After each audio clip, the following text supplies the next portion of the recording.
No.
Hi.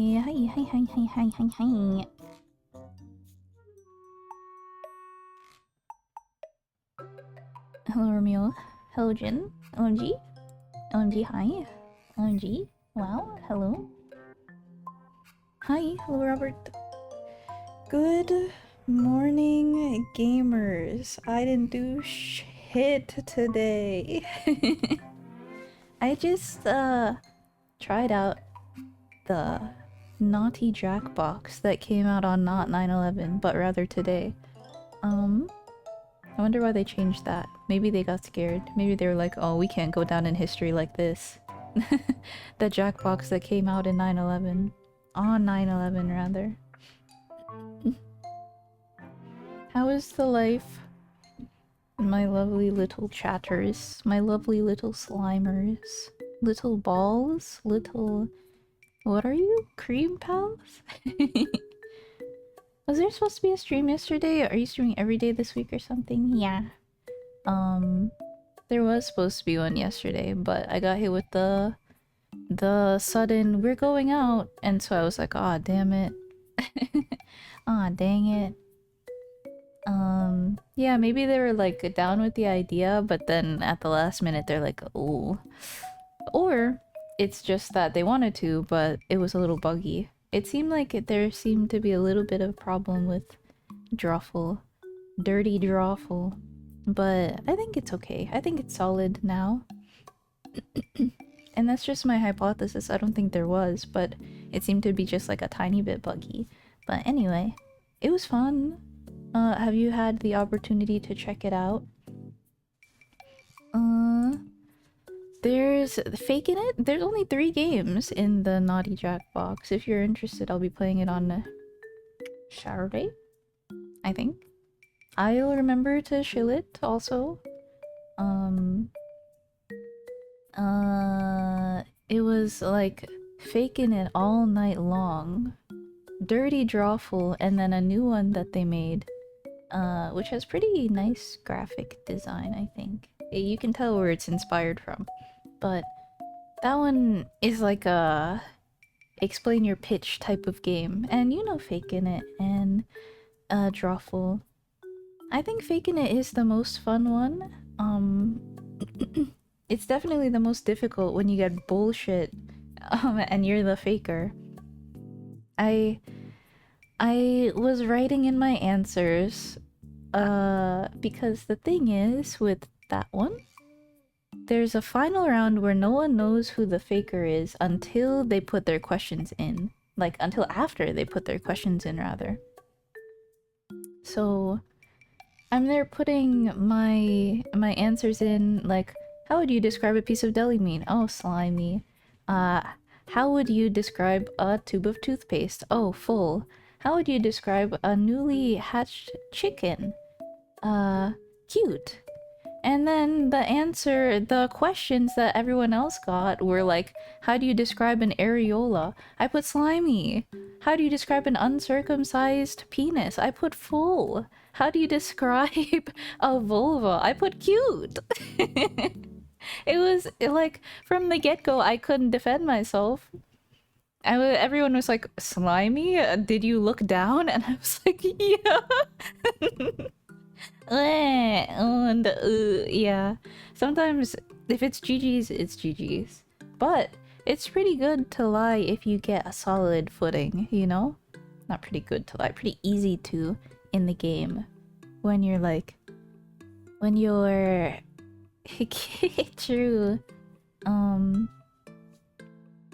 There's another fun one in the Faking It. It's like a thumbs up, thumbs down. It's like it'll give you a prompt like hot or not, or like is it horny or is it not horny, or yeah. The horny or not horny one, for example, the first prompt was like Star Trek. Everyone was like, oh yeah, that's horny. And then Star Wars was the next one, and everyone was like, no, that's not horny at all. But it was pretty good. If you wanna check it out, I'll be playing on Close Channel. And this is the part where I type shout out Kokum the Gokum. And that's where I will be, and I will remember. Yes. I'll probably have a drink too, because it seems fun. fun too.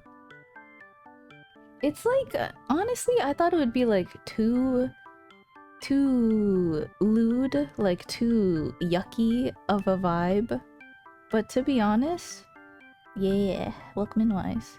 To be honest, it's perfectly tame, the game, for the most part. It's just like the players that have the potential to make it to overshare if they so choose, or to be as horny as they want, really.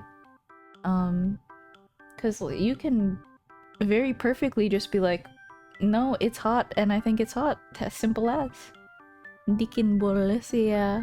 There were a surprisingly low amount of like cum jokes, to be honest. It was really varied and just like more wild than the usual like tame family game, you know? Mm-hmm. Yeah. It's like not explicit, but it opens the path for you to be.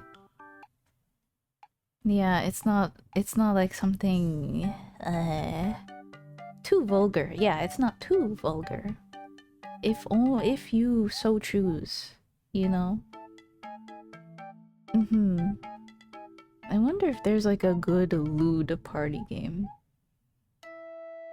Mm. Nah. But yeah, that is what we're doing today. We're going to be reading a little Fata Morgana. I don't intend to finish it, but we are on the final door. And we're trying to... There seem to be plenty of endings since we got one of them, like right off the bat.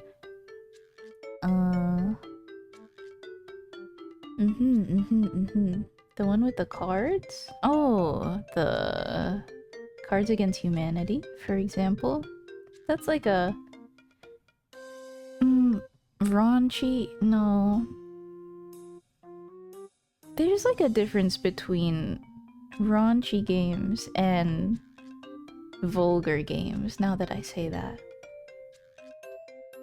I think those exist only for swinger parties. That's a scary thought. On the stream, straight up drawing it, and by it, well, let's just say, a peanut. Red flags? Oh, I've never heard of it.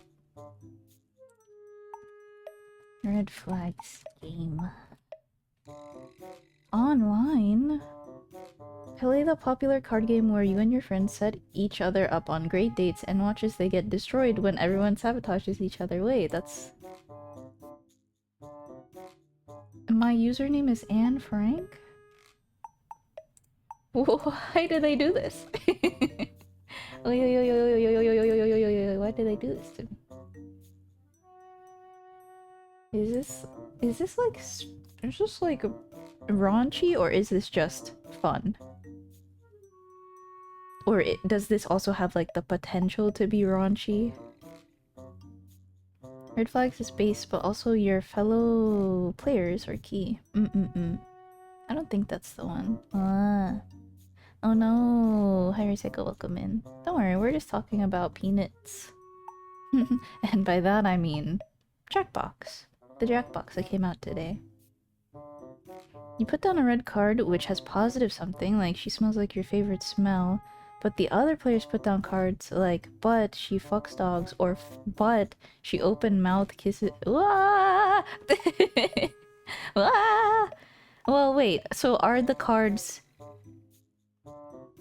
user submitted, or are they pre-written? And you have to pick one. Okay. I would hope that they're user submitted, because that would be more fun. Hello, Neapolitanne. Hello. Tanyella, hello.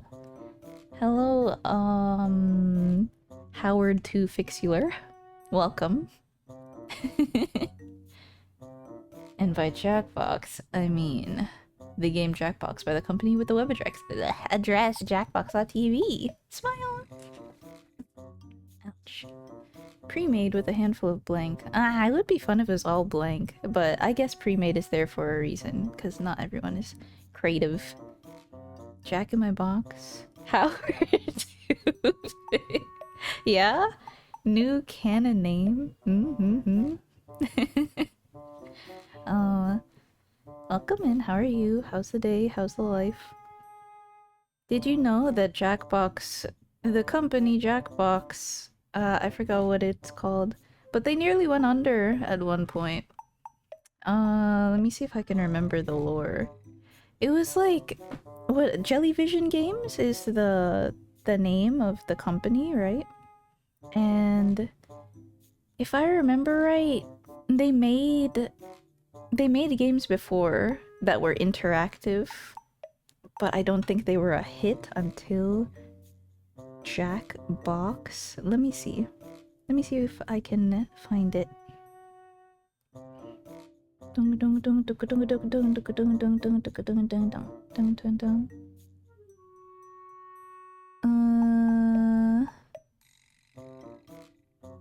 Let's see.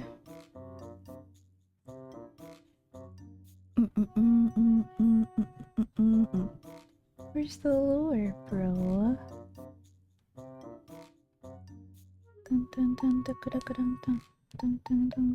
I love articles that have a bunch of fluff at the beginning.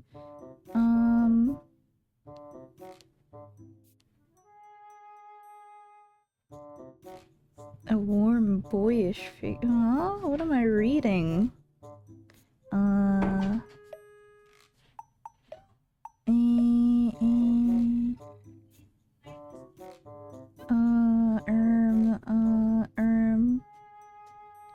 Here it is. It was then called Jellyvision. Right.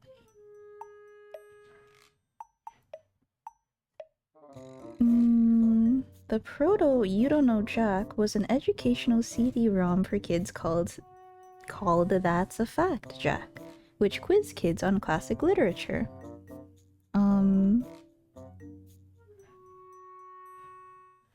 The end result was 1995's You Don't Know Jack, a trivia game where the questions were brain-teasing, but absurd. You see, the perk of remembering things is that you can say things succinctly and not have to go through an article. However, the brain of mine is not that good.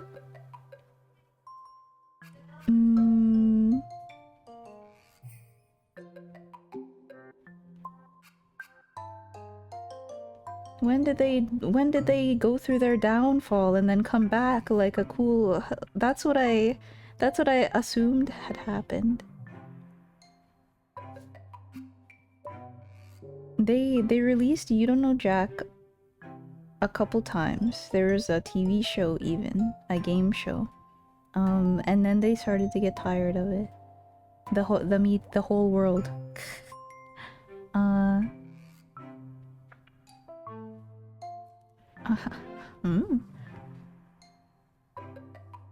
So they became a reverse Telltale Games. Yeah, kinda. They were making their little trivia game, and then they ran out of money, and then they were just like at their wits' end. However, the technology came in. They were like, we had this idea for using your phone as a controller. And then they went with that, and then it was like a Hail Mary according to this article. And yummy yummy yummy yummy yummy yummy yum. Yum yum yum yum yum yum yum yum yum yum yum yum. And also the rise of Twitch and other streaming services quickly became obvious that Jackbox was an ideal way for professional streamers to show their audience how funny they could be. Wow. Guys, I have to play Jackbox next week. They don't think I'm funny enough. I need the prompts and I need to show off my joke skills.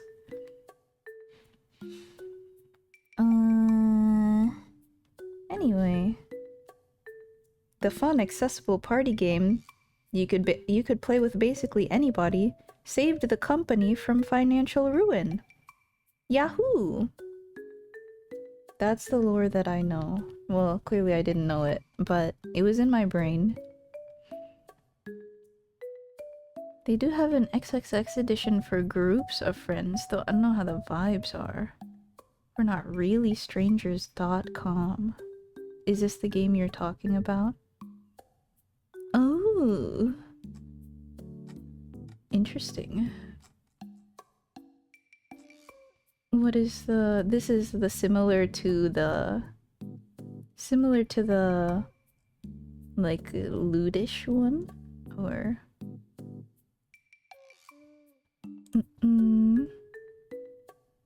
and the rest is history or something or other. Oh yeah, you're right. I mean Romeo's right. Isna?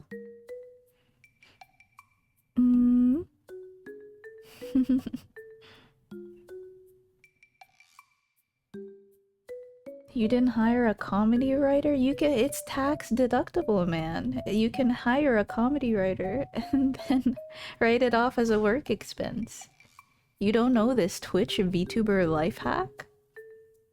It does seem like a party game, though it's somewhat more personal, I guess. I don't think I'll ever buy a card game, I'm not going to lie. But online games, however, true. I remember using like xyzzy.com or .net or something to play Cards Against Humanity with my friends in 2019 or something. And there's also Board Game Online, which is a little funny game. And that was the extent of that, to be honest. There's also just, you know, Tabletop Simulator. That's the big ticket.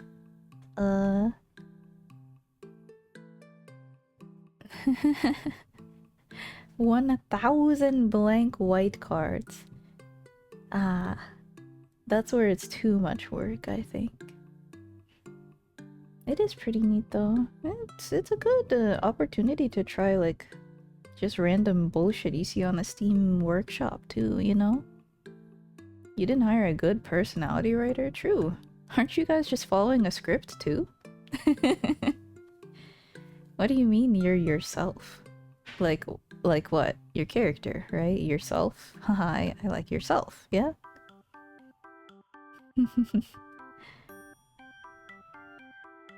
A decade ago? Wow, it is from that time, isn't it? Oh, I also played Town of Salem, but I wasn't good at it.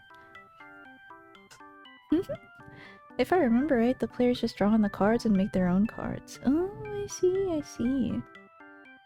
I kinda wanna...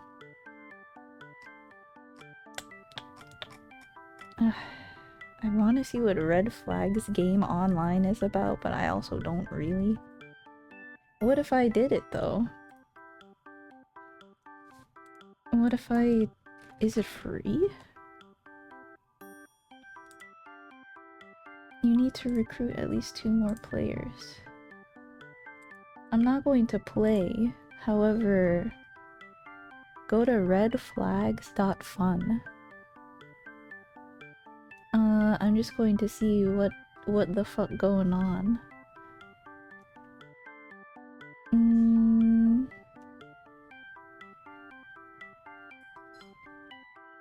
Let's see. Oh, goated? Mr. Louis Pasteur? Should I have it on the screen, do you think? I don't know what's going to show up is the thing.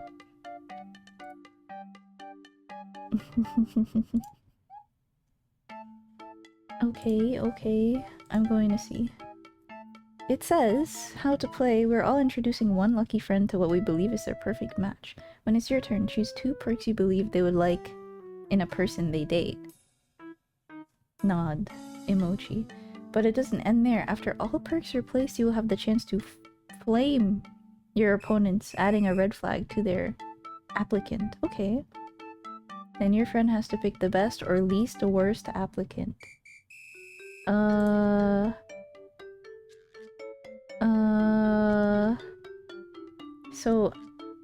So I'm creating a girl for you?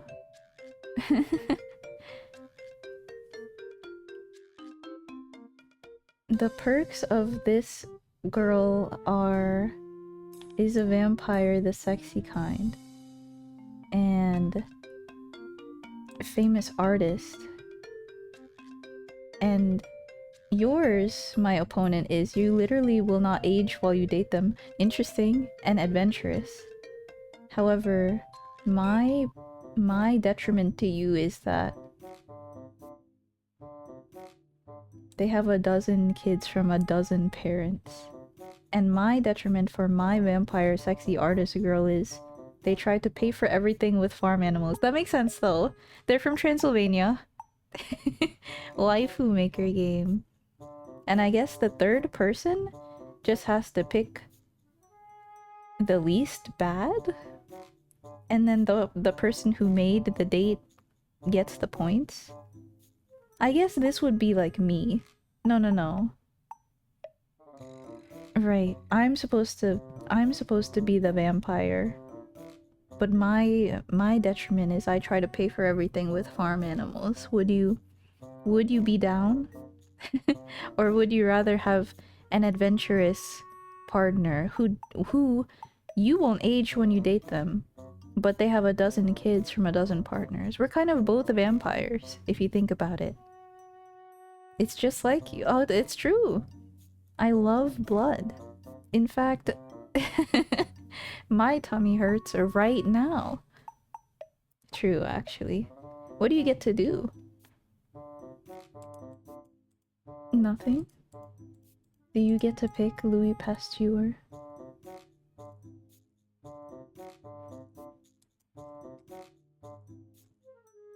Oh, Yahoo! I guess that's the gist of it. It's okay, I guess. I thought they would be like more raunchier. I guess that's where, like I'm saying, that's where the blank cards come in. Used to be vanilla ice cream. I was never vanilla ice cream. Always makes time for you. Completely blind to all your flaws. However, the other person is the world's best hairstylist and they're an Olympic gymnast. However, they're always bragging about their past sexual conquests. Would you date them? I'm not a freak. Don't say that. You're going to misconstrue people. I also like how the cards are kind of Marine Corps. They've got a little broken heart, and they're on flags. Well, yeah, I guess. Pirate flag, red flag, whatever, but...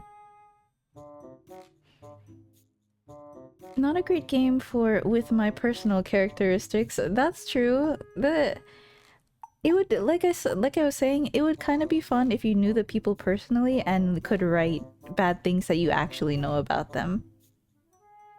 Two-Fix always makes time for you and always is completely blind to all of your flaws. However, he's been a freak in the past. His rice purity score is 12! I'm joking. What if she was blind but she also couldn't see? That's a predicament. That's a red flag, true. Okay, I get it. It's not that fun though. Oh, I'm the picker, however. Okay, I'll do this one round and then I'll close it.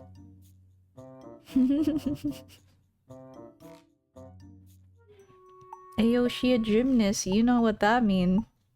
She can do a sick backflip. She knows how to do the triple axel. Please. Lie more. My choices are a girl who always knows how to stop you from crying, oh, and create shelters for the homeless, oh, how kind. However, she keeps changing the subject to talk about how not racist they are. Based! Wait! The other girl is a genie, is also a mer person, but has slept with literally everyone. I don't know, I would take the racist caring girl. That's okay. That's a fun game, I guess. A saint.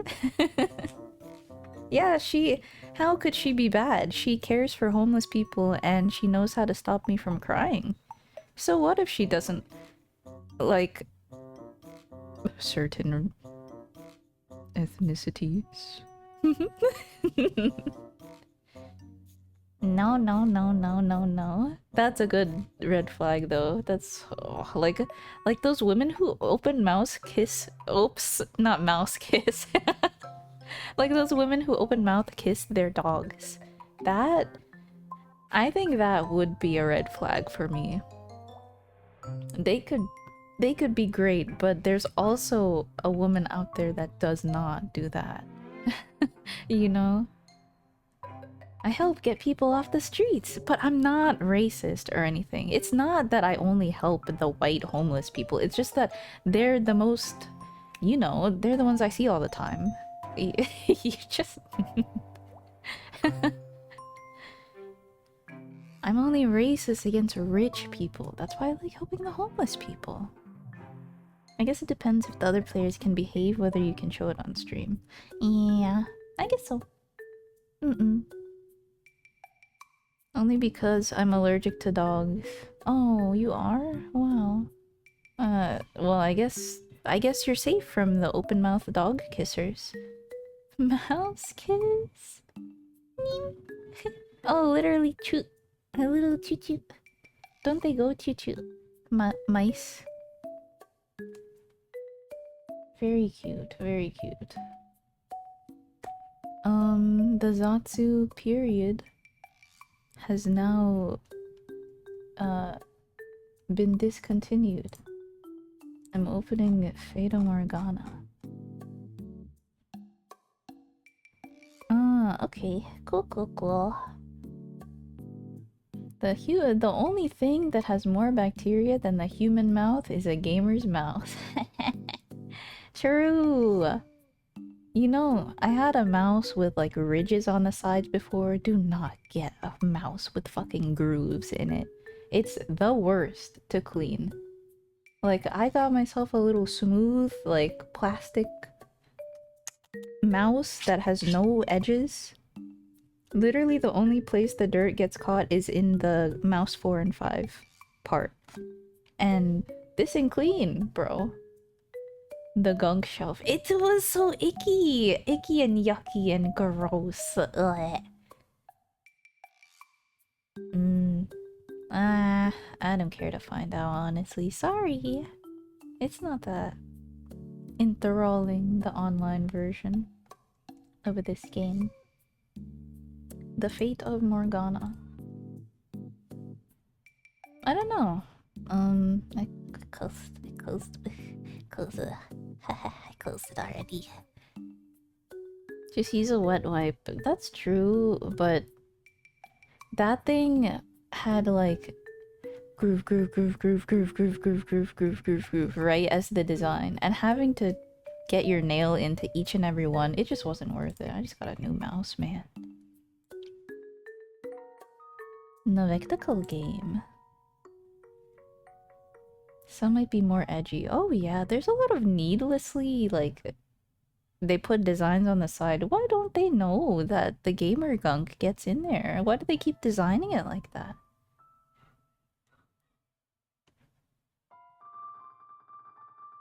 It's time.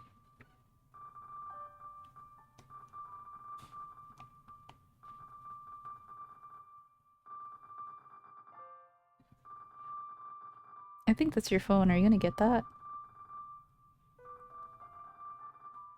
Well, it was like a wet wipe, and then you just take your nail and you get in there, you know?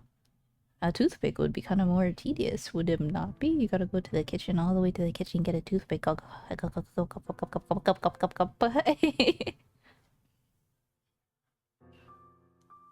The Katawa Shoujo Goon site playthrough so you can show...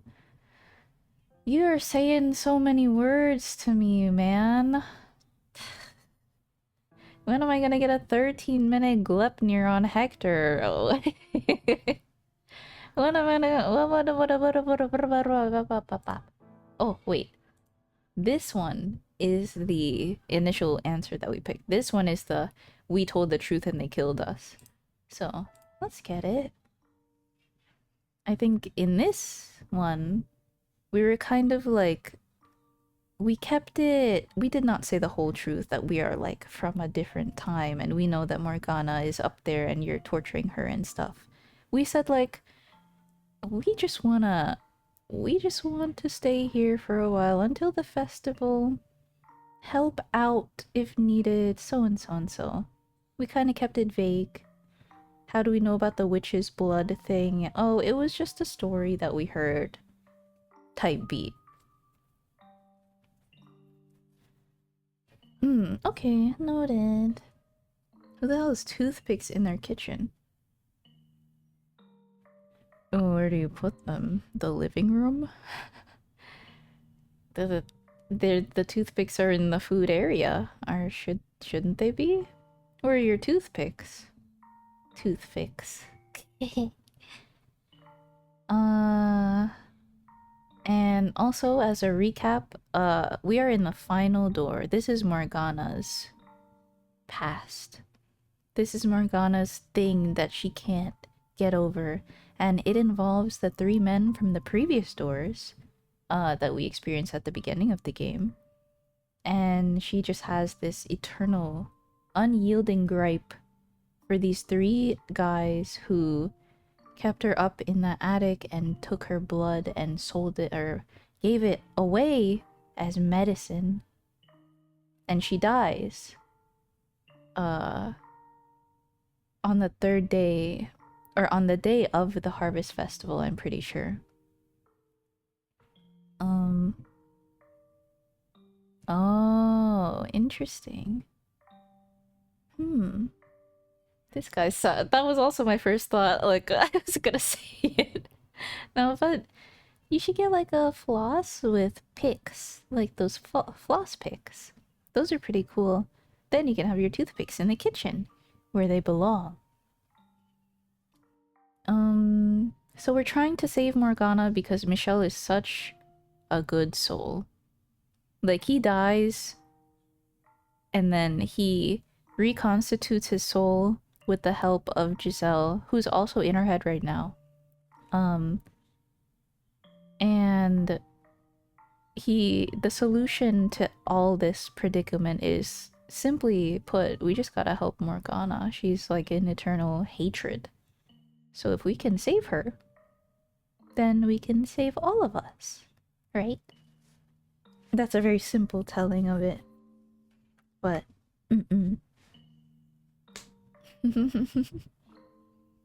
yeah, it's my favorite seasoning.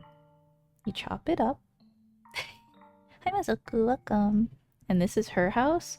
Currently, we're actually in ye old our house. Michelle was banished to an abandoned mansion, but now we're in the era where it is not abandoned and it's an actual place, a church. And we're in the past, yeah. Inca?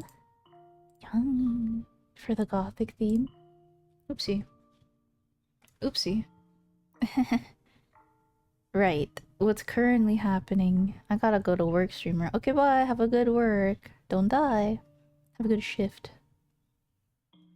We're in... Due to Mel, we asked him to give us a place to stay, a room in this church mansion. And now we've just entered it. Yeah, and we are getting down to... Right now, we're trying to figure out how we can get Mel's key. We need all three of their keys to reach Morgana. Mistortured soul. Right, so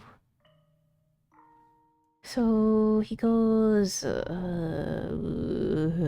his voice is like so edgy. It's low and it's edgy, and it's like, well, this is just lovely. There are cracks in the ceiling and the walls peeling off.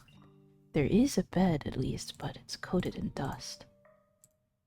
This was a storeroom when I lived here, as I recall. Sorry about the condition. I didn't choose a bad room for you on purpose, I promise.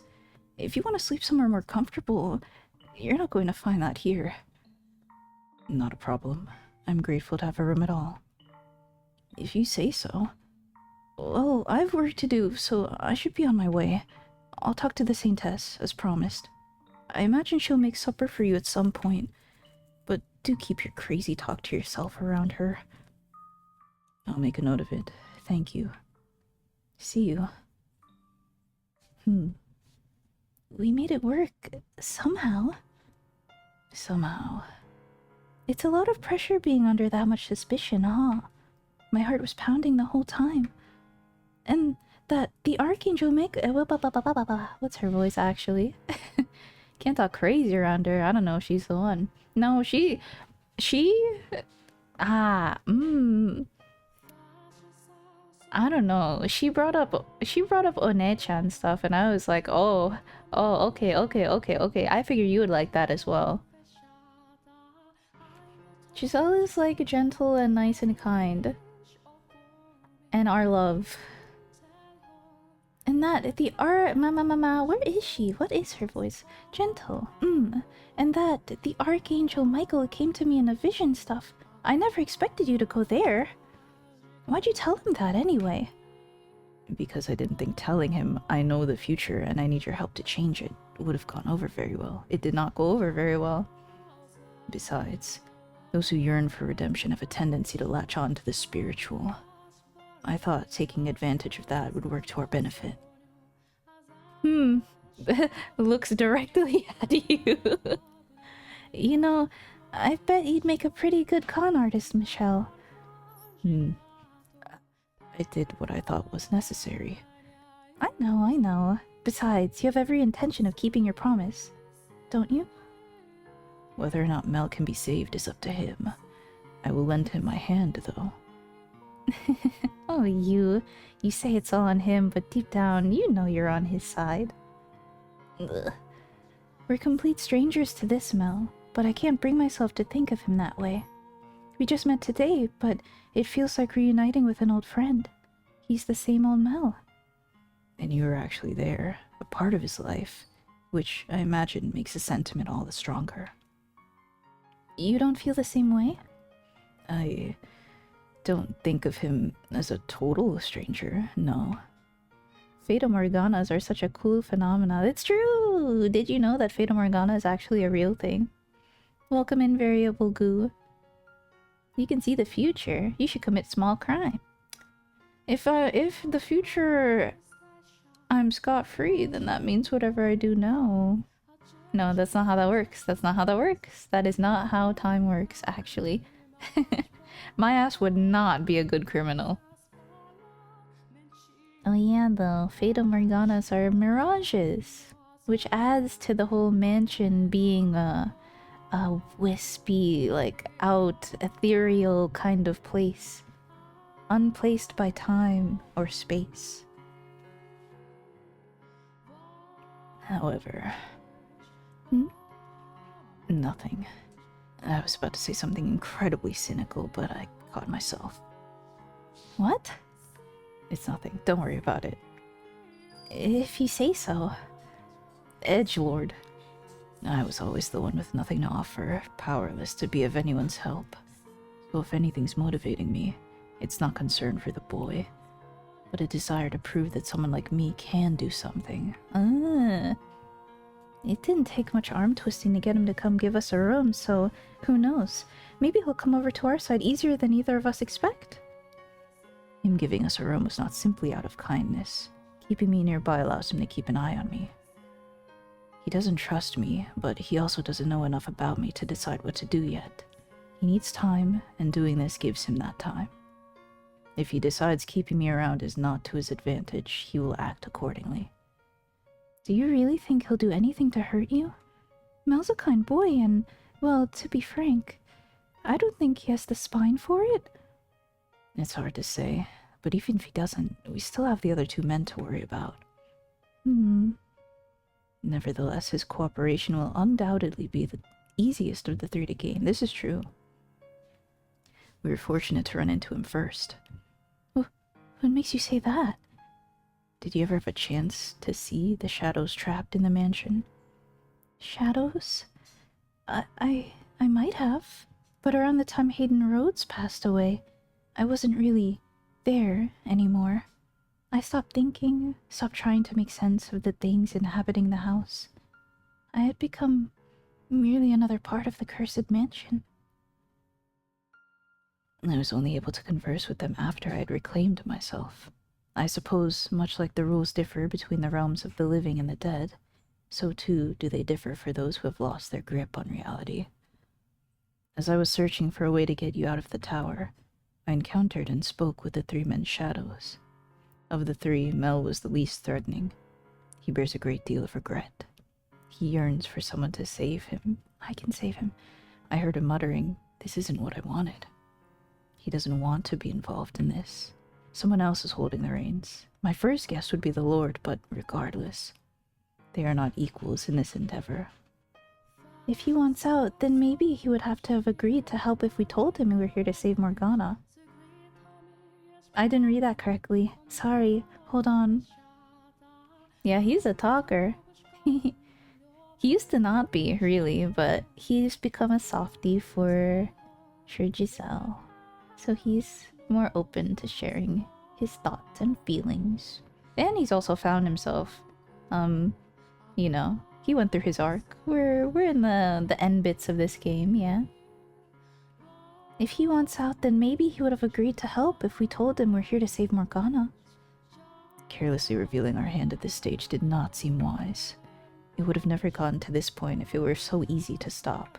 It would have never gotten to this point because if I had told the truth, they would have killed me, actually. So I guess our first task is to earn Mel's trust. Morgana's death is in 3 days. We have until then to get all 3 keys. It won't be easy. I mean, we weren't even present in this world until today. Exactly. We have no one to vouch for us. No one who even knows who we are. But we have knowledge. Quite a bit of it, in fact. We not only know what happens in this era, but you showed me their next lives as well. From that, we can deduce how they might behave, and to whom they have ties. You're right, we do. We know things we know things we should have no way of knowing. I need to take a sip of water.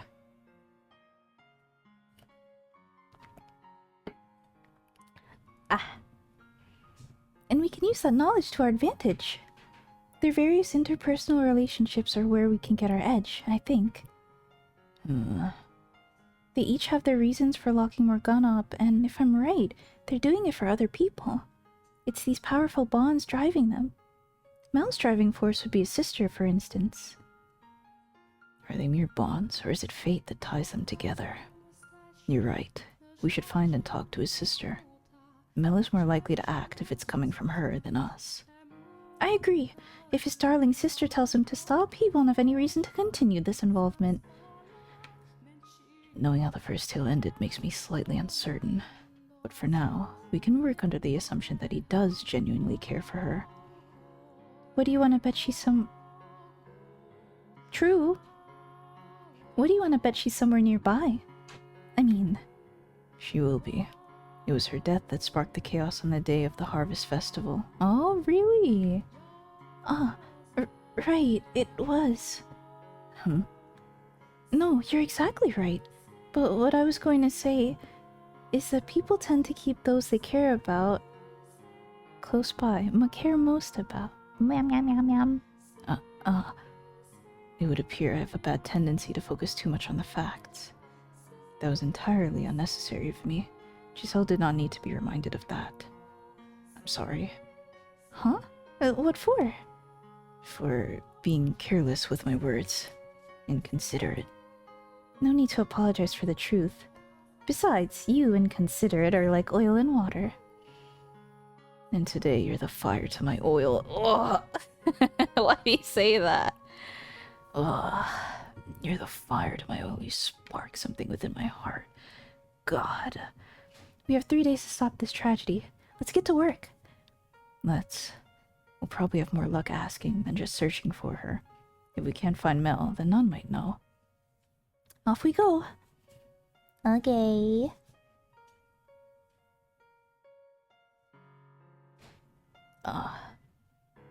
As I step into the chapel, I see an old man waving to the nun as he heads for the door. The man is practically beaming, and judging by the vial in his hand, he's happy about more than simply having the chance to see her. Is that saint's blood? According to Morgana's account, a disease began spreading through the city at the harvest festival, eventually eradicating the population. In a time like this, where medical knowledge is so limited, a plague would be almost unstoppable, and the sight of so many people dying so quickly could appear to them the work of a demon or a curse. Excuse me. We come from the future, so we know just how dangerous this is, but they have no idea. Morgana described it as a tale that could have only taken place in that era of miracles and spirituality, and about that she couldn't be more right. Could we maybe warn everyone against taking the medicine? I assume the sickness was caused by them ingesting blood, at any rate. It's not medicine they're being given. But bottled disease, like some sick joke. If we could convince them to stop taking saint's blood, then maybe that would prevent the city from being destroyed. But the fact that it's being distributed in the house of the Lord, and peddled as a miracle cure, is straight into their deep-rooted spirituality. Would it even be possible to convince them otherwise? And besides, it's not them we came here to save, but... No, that's veering too far off our intended path. We need to find the truth and save Morgana's soul. Putting ourselves out like that is only to get us unwanted attention, make people suspicious, and we don't have that kind of time. Yeah, you're right. Sorry. It's just, knowing what they're doing to themselves, I couldn't help but think that maybe there was something we could do, especially considering how it all turns out. I understand the sentiment, or rather, I understand your reasoning. But for me, Morgana takes priority over any of them. And you over everything. Release it. Releasing Morgana's soul should save yours as well, Giselle. If we can eliminate the mansion's darkness, then you won't have to be trapped as it's made. I have no interest in being the hero of the masses. Let's go ask about Mell's sister, then. Okay. I turn my gaze back toward the nun to find her kneeling in one of the pews. She bows her head and begins to whisper a prayer. There's no one else in the chapel. Now's the perfect time to ask. Hearing me approach, she falls silent and turns to face me, wearing her usual disarming smile. What's her voice? Hello, Michelle? Mell was just here. He told me everything. Can't turn away a friend of Mell's, now can we? Sorry for turning you down earlier. No worries. I did a poor job of explaining myself. So, did you need something? Ah, let me guess. Medicine? No, I'm in perfectly good health. I figured you were lying. I can ask her about Saint's Blood some other time. And while I have a number of questions about the nun she's close with too, right now, Mell's sister is priority. Are you familiar with Mell's younger sister? She has flaxen hair, much like him. Oh, you mean Nellie. Are you her friend too? I would say we're more... You're better off just saying you're friends. Friends, yes. What about her? I would like to speak with her, and I was wondering if you might know where I could find her. Nellie should be down at the cottage, I believe. The cottage? Yep, that's where I stay too. I don't sleep in the mansion itself. So you don't live here, but only work here? Right. For one, there are men who live here. The Lord likes to show up on occasion too, and we can't have a nun wandering around while he's here. So you and Nellie live together then? Yep, we have for about 6 months or so, ever since she and Mell showed up. I wanted to let her stay with her brother, but since this is technically church property, we have to keep the boys and girls separate. I see. I'm so glad to hear Nellie's got a friend, though. What? She's not from around here, so she doesn't have many acquaintances. And with how sick she can get, she doesn't spend much time outside. which is a shame because she's such a sweet little girl. I'm her friend, of course, but I've got responsibilities. I can only be around so often. So I'm sure she'd be delighted to have someone else to talk to. It would be my pleasure. Could you, tell me the way to the cottage, then? Oh, sure, it's not that far from here. You go down... ...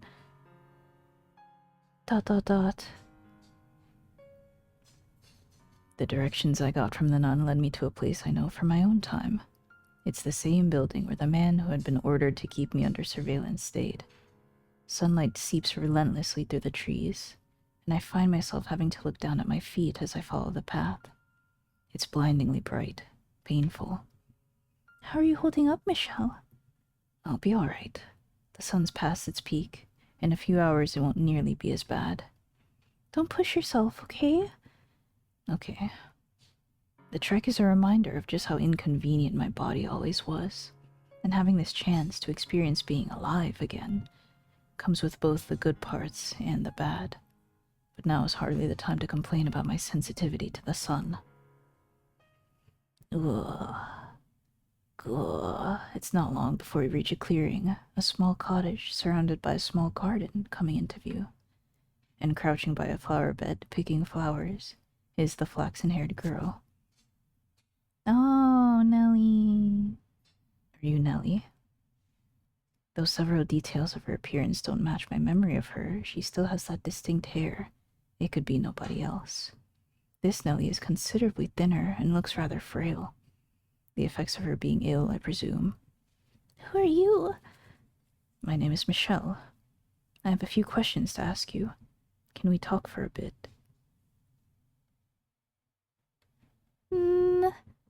I would have thought she'd have said something by now. You're being way too blunt, Michelle. You've gone and scared her. What else was I supposed to say? You have to approach slowly, carefully. Go on, give her a smile. A nice, soft smile. Smile. I'm only here to talk. His awkward ass. There's nothing to be afraid of. Okay, that is definitely not a nice smile. I can't even see it and I can still tell. What did you expect? I can't just smile on demand. The man cannot smile. Hello, Em. Welcome in. How are you? Eek, it's a bad man. A bad man is going to kidnap me. Oh no, girl. Save me, dearest Mel, before this bad man does bad things to me. Calm down, please. I'm not going to do anything to you. Disappointed. Hi. He is not trying to rizz up Nellie. Fucking 8-year-old girl or however old she is. I think... if I remember right, they're twins. But she seems considerably younger than Mel, doesn't she? I don't know. Maybe they're twins in the first one, but they're just siblings in this one. Eek, don't get any closer. I know you're trying to do bad things to me. I'm not going to do bad things to you. I couldn't, even if I wanted to. Don't say that. Don't move or I'll call the guards on you. But please, calm down. I mean you no harm, honestly. That's what all bad men say. Damn, she looks so disappointed, actually. I don't think I've ever seen that. Giselle, don't just watch. This would be a fantastic time for a little advice.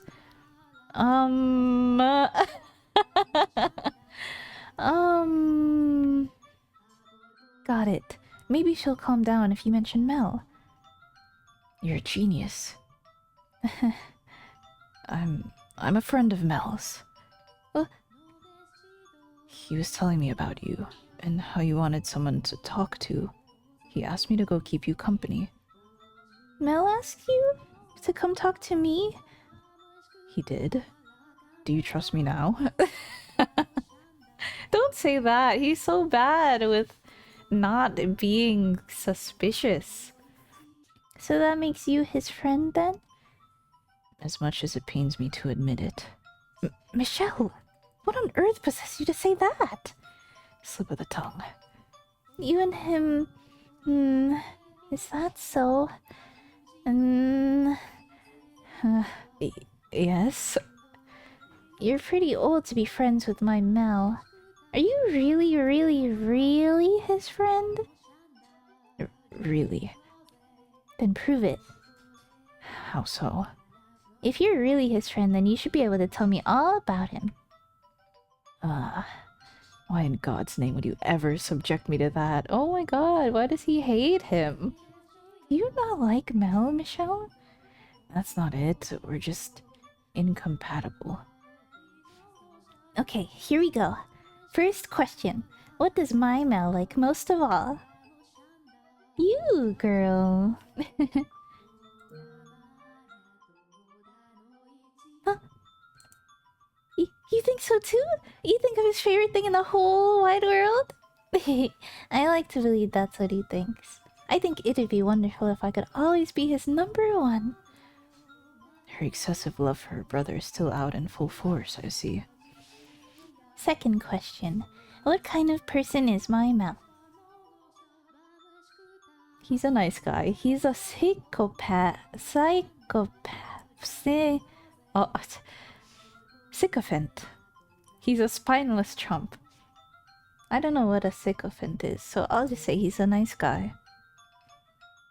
That's right. He's a very nice guy. He can have his head in the clouds sometimes, but other than that, he's perfect. You know your stuff. To be honest, I was just saying what you wanted to hear. Me and my big mouth. Okay, final question. Describe what he looks like for me. He's a real sicko freak. Yeah, that's what the word said. I try not to scrutinize other men. He's decently handsome. I'm far better looking. I'll tell her what she wants to hear again. Isn't he? He's like a modern day Adonis. That might be a bit of a stretch. Mel could be a prince in any fairy tale. He's got the most perfect face. May I ask you something? You do realize he's still growing, right? And that can change a man in unimaginable ways. He could end up 2 heads taller, shoulders twice as broad, and covered in muscle before you realize what's happened. And body hair. Lots of that. Facial hair as thick as these woods.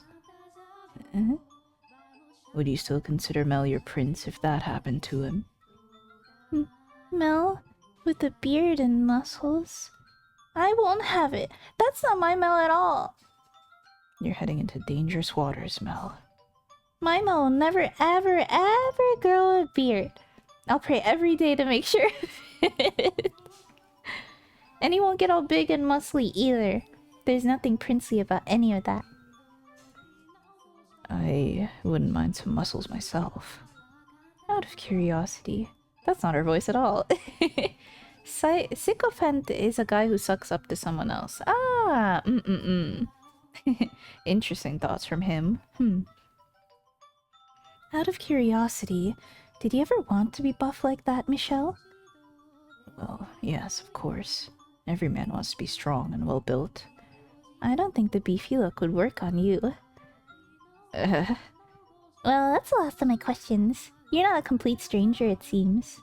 Sure, why not? You can be my Mel's friend. Why, thank you. This is great. I was sure you were a bad man. Why is it that the first impression everyone has of me is never that I'm someone decent? Hi, Meryl. Wrong. No beard? Okay, Salvador Dali mustache. No, gross. That's icky. Any friend of Mel's must be a good person. No, an amazing person. That's quite the faith you have in him. Why wouldn't I? He's my big brother. That's some circular logic. Oh, thank you. I'll drink.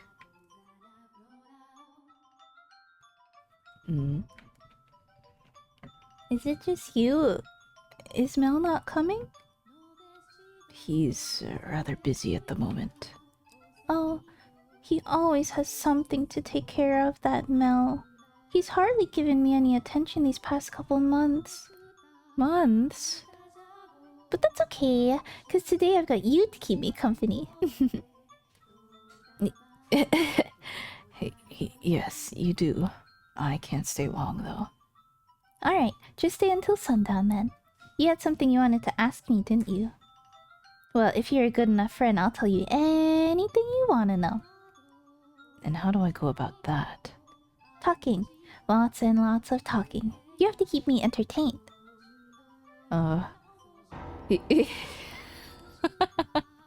Comedic sound effect for once? You're asking far too much of me. She's not asking much at all. She just wants to talk. Do you think someone who spent 13 years in isolation knows the first thing about holding a pleasant conversation? No. Hey now, I was there for a year of that. I'll help you come up with some topics, so go on. Do you not want to talk to me? No, I do. I'm just not much of a conversationalist. Okay, then instead of talking, you can sing. I've never seen a minstrel before, but I've always wanted to know what kind of songs they sing. Will you show me? I've never seen one myself either.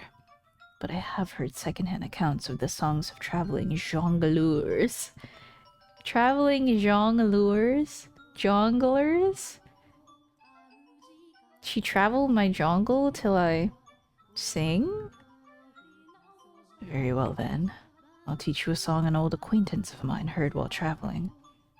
Eee, I can't wait. Oops, here goes.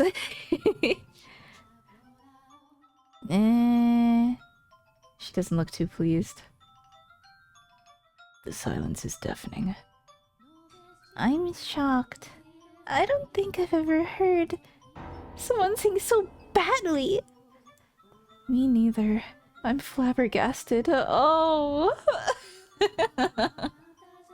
Her faces are so funny. I'd like to take... I'd like to see you take a crack at it, smart guy. Let's hear you try then. That's enough singing for today. I don't want my ears to fall off. What a vicious little girl. I know, let's bake something. Bake something? Yep, come on inside.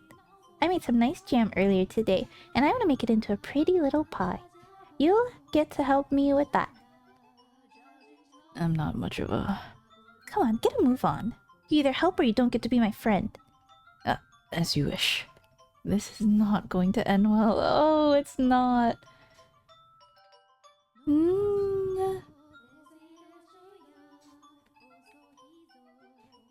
Oh.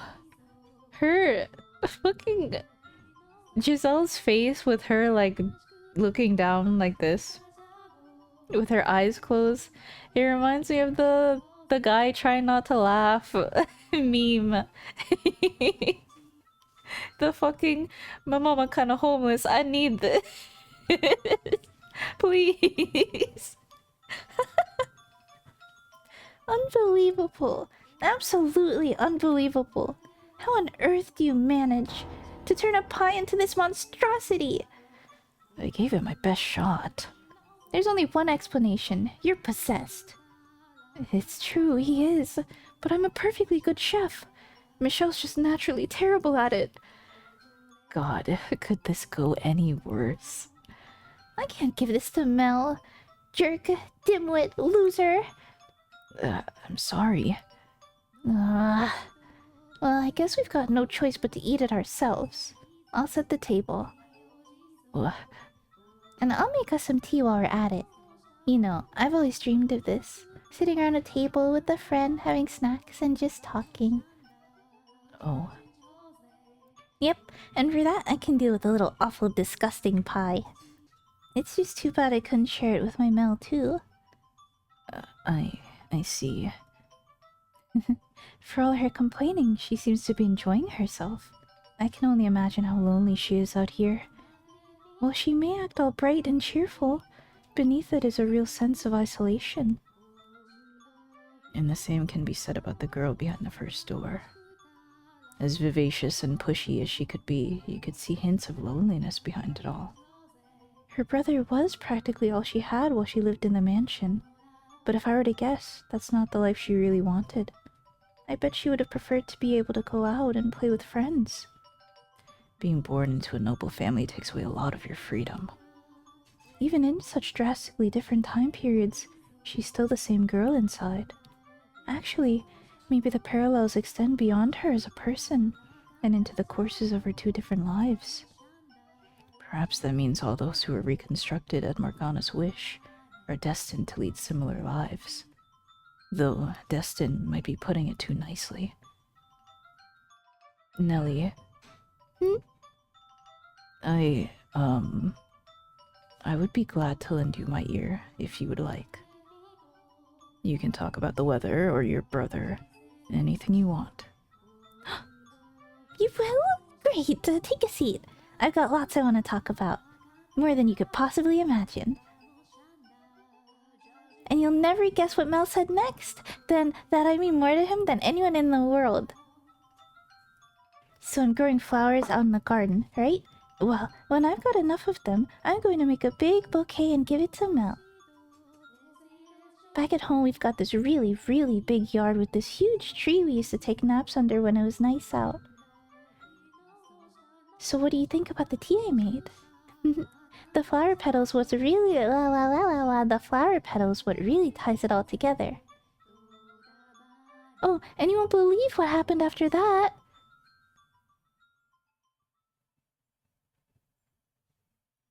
Care for another cup of tea? I'll make as much as you can drink. No, thank you. I'm fine. I feel like all I did was nod and listen, and the bulk of it was about Mel, no less. I haven't talked that much in ages. Time sure flew by, huh? The sun's starting to set. Do you and the nun not speak much? We do, but it's kind of, I don't know, not really the same with her. It just feels, I guess, like she's too important for me to waste her time being the lady in charge of the church and pretty much the whole estate. And, what about Mel? What's his face is probably colluding with those other guys where they'll kill Nelly. Yeah. He's probably under that kind of, like, you know, type of pressure. Like, what, don't you want to help your sister? You either keep this under wraps with us, or you're not getting any medicine type beat, I could imagine. And what about Mel? Does he not visit you very often? No, he does. He comes to see me a lot. Then why? He hasn't been himself lately. My old Mel would always happily listen to whatever I had to say, but now he seems kind of distracted. It sounds like he's really busy. When he visits, he doesn't stay for long, and he has to go back to the mansion at night. I'll try to get him to stay longer, but it never works. And he always avoids the question when I ask him why he can't. It feels like he's hiding something. Knowing what he's hiding, I can understand why he wouldn't want to talk about it. He could never tell his precious little sister that he and two other men have a girl locked up in a tower, and that he's stealing her blood for her sake. I wish things could have stayed the way they were before. The way they were the Metal Gear. The way they were before. One more water.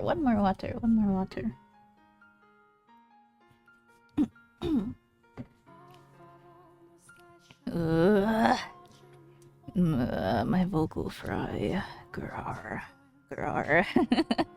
It's not frying enough. It's too smooth. The way they were before. When it was just the two of us living together. I know we're more stable here and I can get the medicine I need from the church, but I'd rather stay being sick than be so alone. You said you came here around 6 months ago? Yep, it was just the two of us before that. Well, before that, at our old house, we had a bunch of servants. But I never really liked it there either. With that many people around, I just felt more alone. I liked it so much better when it was just me and Nell.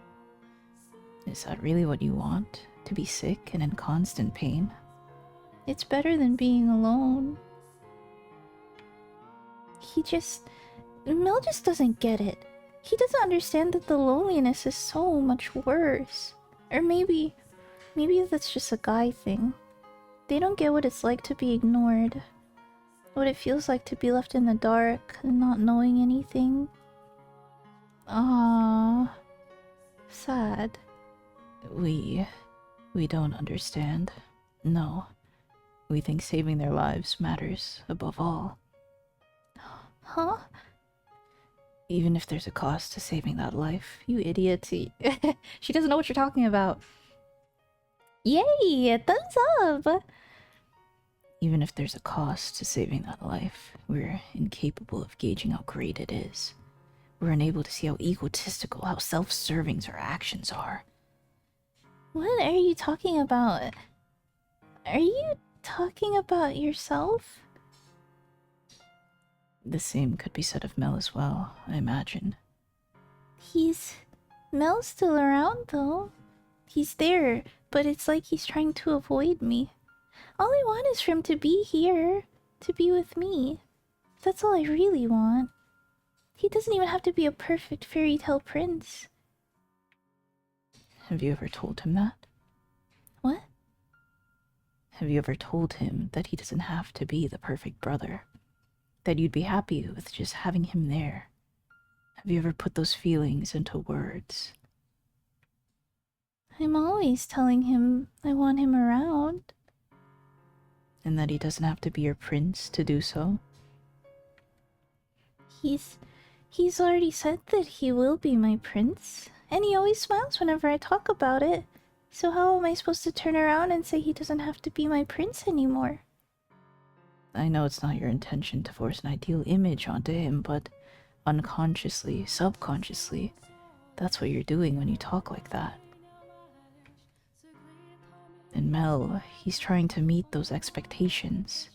Actually, he may not be conscious of it himself, and he just believes, deep down, that that's the kind of person he's supposed to be. Or, more accurately, he seems to have a need to make himself look good to others. He believes that if he's good to others, they'll be good to him in return. Am I a burden? I can assure you he's better off with you around. But I am a burden to him right now, aren't I? Ooh. Be honest with me. Yes, you are. Brother. Does Mel not like me anymore? Is that why he's been avoiding me? I promise you that's not the case. At the very least, he's doing what he's doing now because of how much he cares about you. You promise? I promise. I love him. I love my Mel so very much. Too much, in fact. To be honest, I know I do. I understand that, really. I know I'm making his life difficult, but Mel's all I have. He's the only person I can latch onto. And I can't control my feelings. Oh. It can be difficult to tame your emotions at your age. There's nothing wrong with that. However, you should have taken stock of those emotions, sorted through everything you've got on your mind, and then sat down with him to talk it out. Even if those things you feel seem wrong or unspeakable. You should have opened up to him, taken the time to figure out what works best for the both of you. You two needed to face the things you carried in your heart, the things your brother carried in his. By not doing so, you end up never quite on the same page. Small misunderstandings piling up, until it all comes crashing down. If they had just talked it out, communicated their feelings to one another, maybe their tragedy could have been avoided, even with Morgana's curse in play. If Nellie had only had a chance to come to grips with her feelings for Mel. and maybe things wouldn't have escalated the way they did. Her actions that night were arguably hysteric, but she wasn't always like that. I'm sorry. That was out of line. None of this is any of my business, I know. No need to apologize. You're a very curious man. You know that? Huh? We only met a couple of hours ago, but you talk like you've known me my whole life. It's like you can hear everything I'm thinking, see everything in my heart. Did Mel tell you all of that? No, he did not tell me much. I didn't think so. He doesn't know me that well. It's not too late, is it? If I talk to him, really tell him how I feel, do you think Mel will listen? I know he will. It won't make things worse? It won't make him uncomfortable? There is a chance that rifts may form at first, but those cracks can be filled again. And I promise you, the result will be something much better than if you had held it in. It will all work out. Okay. Next time I see Mel, I'll tell him. I'll tell him he doesn't have to try to be my prince. Good. You really are a curious man. You're the first person to ever talk to me like I'm a real person. Oh, Everyone loves to say how sweet and adorable I am, but that's it. I was only ever their make-believe princess. you are a real person, I assure you. Thanks. You know, after talking to you, I'm feeling a whole lot better. Like I can do anything. I'm glad you came by today. And I'm glad I could meet you in person. It's weird. It really feels like we've known each other our entire lives. I've known you for some time. Or perhaps I should say, what you will become. Huh? Oh, no, ignore me. Were you... Was that supposed to be a pickup line? Bad, Michelle. I'm still too young for that. No, I wasn't. And now you're getting flustered. I swear that's not what that was. the fucking... She's you for real? Oh, don't cling on so desperately to one person. Communication, yay! It's key. I know. Jeez, do you really think I trust you that little? Sorry. Ooh, I just had the most wonderful idea. Oh, Yep. Instead of being my friend, I'll let you be something even better. huh? You're my second brother. Second brother? A brother is much more special to me than a friend. Though, obviously you can't be my number one. I'm blanking. She's taken a liking to you. This is good for us. I'm not sure how I feel about her putting so much trust in me so quickly, though. The amount of time it takes isn't important. What matters is What matters is that you listen to her, you understand her, and you treated her like an actual person. In her eyes, you're someone she can depend on. Do you not want me as your sister? Actually, I was the youngest child, so having a younger sibling would be, Would be what? Come on, spit it out. it would be rather nice. Cute. You bet it would. Who wouldn't want an adorable little sister like me? That's a bit narcissistic, wouldn't you say? Well, it's true, isn't it? Go on, tell me I'm adorable, dearest Michelle. What? Well, don't just stare at me. If my Mel were here, he wouldn't bat an eye. Please don't compare me to him. You know, now might be a good time to tell her about Morgana. Part of me feels like I would be taking advantage of her newly earned trust, but it'll certainly be easier to bring up now while she holds me in such high regard. True. Oni-sama. You're right. Did I read what he said? Ah, no, I didn't. She's much more likely to believe me. You're right. I agree. Now's probably the best chance we'll get. Especially considering how little time we have.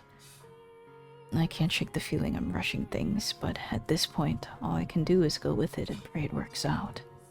If we had the time, I think we'd all like to hold off.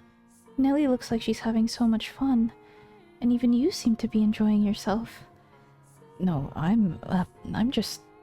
It's nothing to be ashamed of. I'm having fun watching you myself. Let's do it. Let's tell her about Morgana. We have to do it at some point anyway. Yes, let's. Nelly, do you mind if I ask you a question? What is it, dearest Michelle? Ask me anything you want. Have you heard of something called Saint's Blood? You mean the medicine? Yes, except it's not actually... I know. Yeah. It's actually the Saintess's blood, not medicine. But no telling. You... what? One day, before we moved here, when it was just me and Mel, the Saintess came to visit. My mind had been all foggy for a long time, like I was not quite asleep, but not quite awake either. But when I heard her soft, pleasant voice, the fog cleared a bit. And then she performed a miracle for me. Blood is awful and gross and terrible, but the Saintess's, hers is different. Hers is pure. So you're saying you know everything, Nelly? About the observation tower and...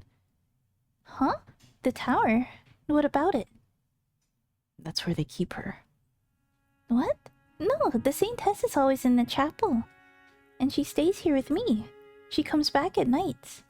In fact, she should be here any minute now. Why, any minute now. So she thinks the Saintess is the nun and not Morgana. No, Nelly, the blood comes from... I'm really, really grateful to her.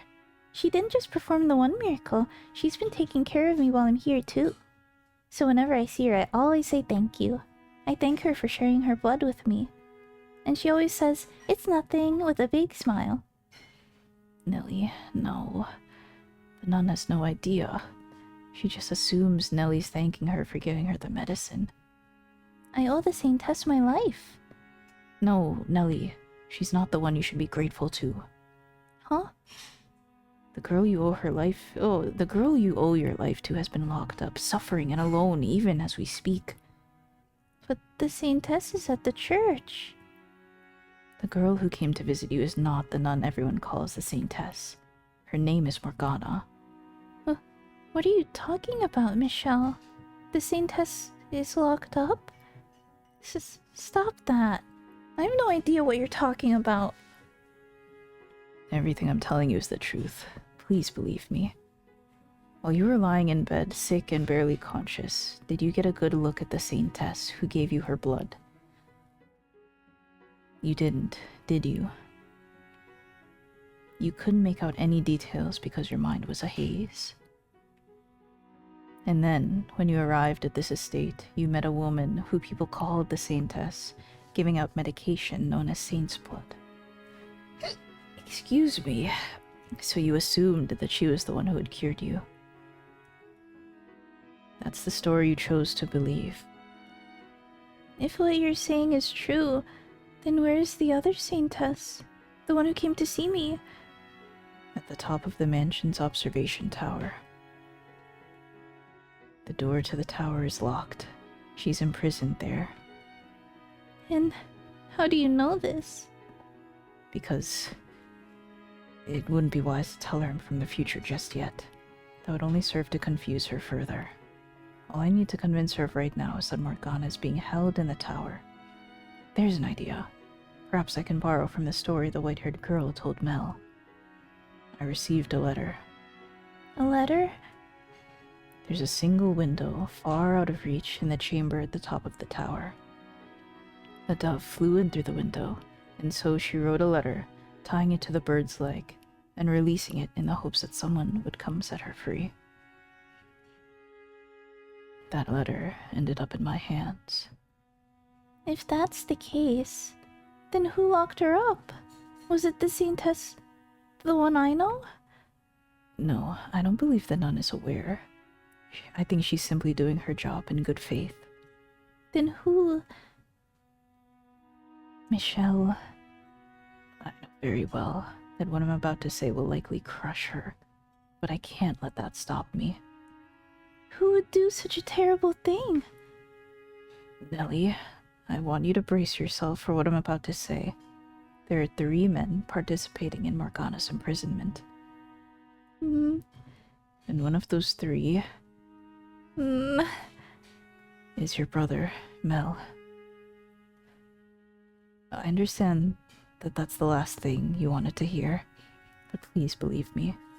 I would not say something so upsetting lightly. I wish to save Morgana, the true saint.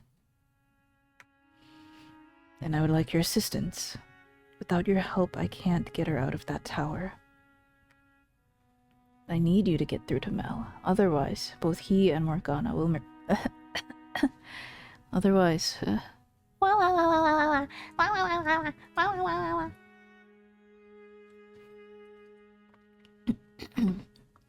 my apologies. I need you to get through to Mel. Otherwise, both he and Morgana will remain entrapped. That's not true. Nelly. You're lying. You have to be. My Mel would never do something so horrible. You're a terrible liar. It's true. I swear to you. You think I'm gonna believe that? My Mel? My Mel's an amazing, wonderful person. He's not cruel and evil. He's good and kind, like a prince. And a prince would never lock someone up. I know you're not blind, Nelly. You can see that all your prince talk has been putting pressure on him. So? You think that's going to change my mind? He has no reason to do any of that. But he does, Nelly. He's certainly not happy about it, no, but he's doing it for you. What do you mean? He needs her blood to keep you healthy. So, to ensure he always had a supply. But no, he... And despite that, Saint's blood probably doesn't even have healing properties. No one benefits from doing this. Not you, not Mel, and certainly not Morgana. And I don't think anyone can stop him except you. Mel won't listen to me. Did you not just say that you would talk things through with him? Just shut up. Shut up. Stop talking already. I'm done listening to you. Nelly. I'll never believe you. You're not my brother anymore. You're just a horrible, horrible man. Who do you think you are to march in here and try to make my Mel into the bad guy? And after I made you my second brother? What's wrong with you? I trusted you. I ate nasty pie and I had tea with you. But you're just a mean, evil man here to turn me against my Mel. I know you don't want to believe me, but I'm telling you the truth. Every word. I beg you to open your eyes. Ask him yourself. If you don't believe me, then ask Mel about Morgana. I guarantee you, he'll panic. Enough already. Get out of here. Get out this instant. Nelly. Don't say my name. Just go away. Get out of here. Now. I don't want to see you ever again. I should have chased you off the moment I saw you. No. Get out now. I pray you can find it in yourself to open your eyes and face the truth. Get out! One last thing before I go, Nelly.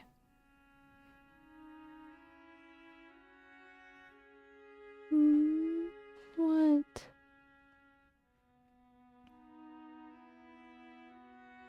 It was my only option.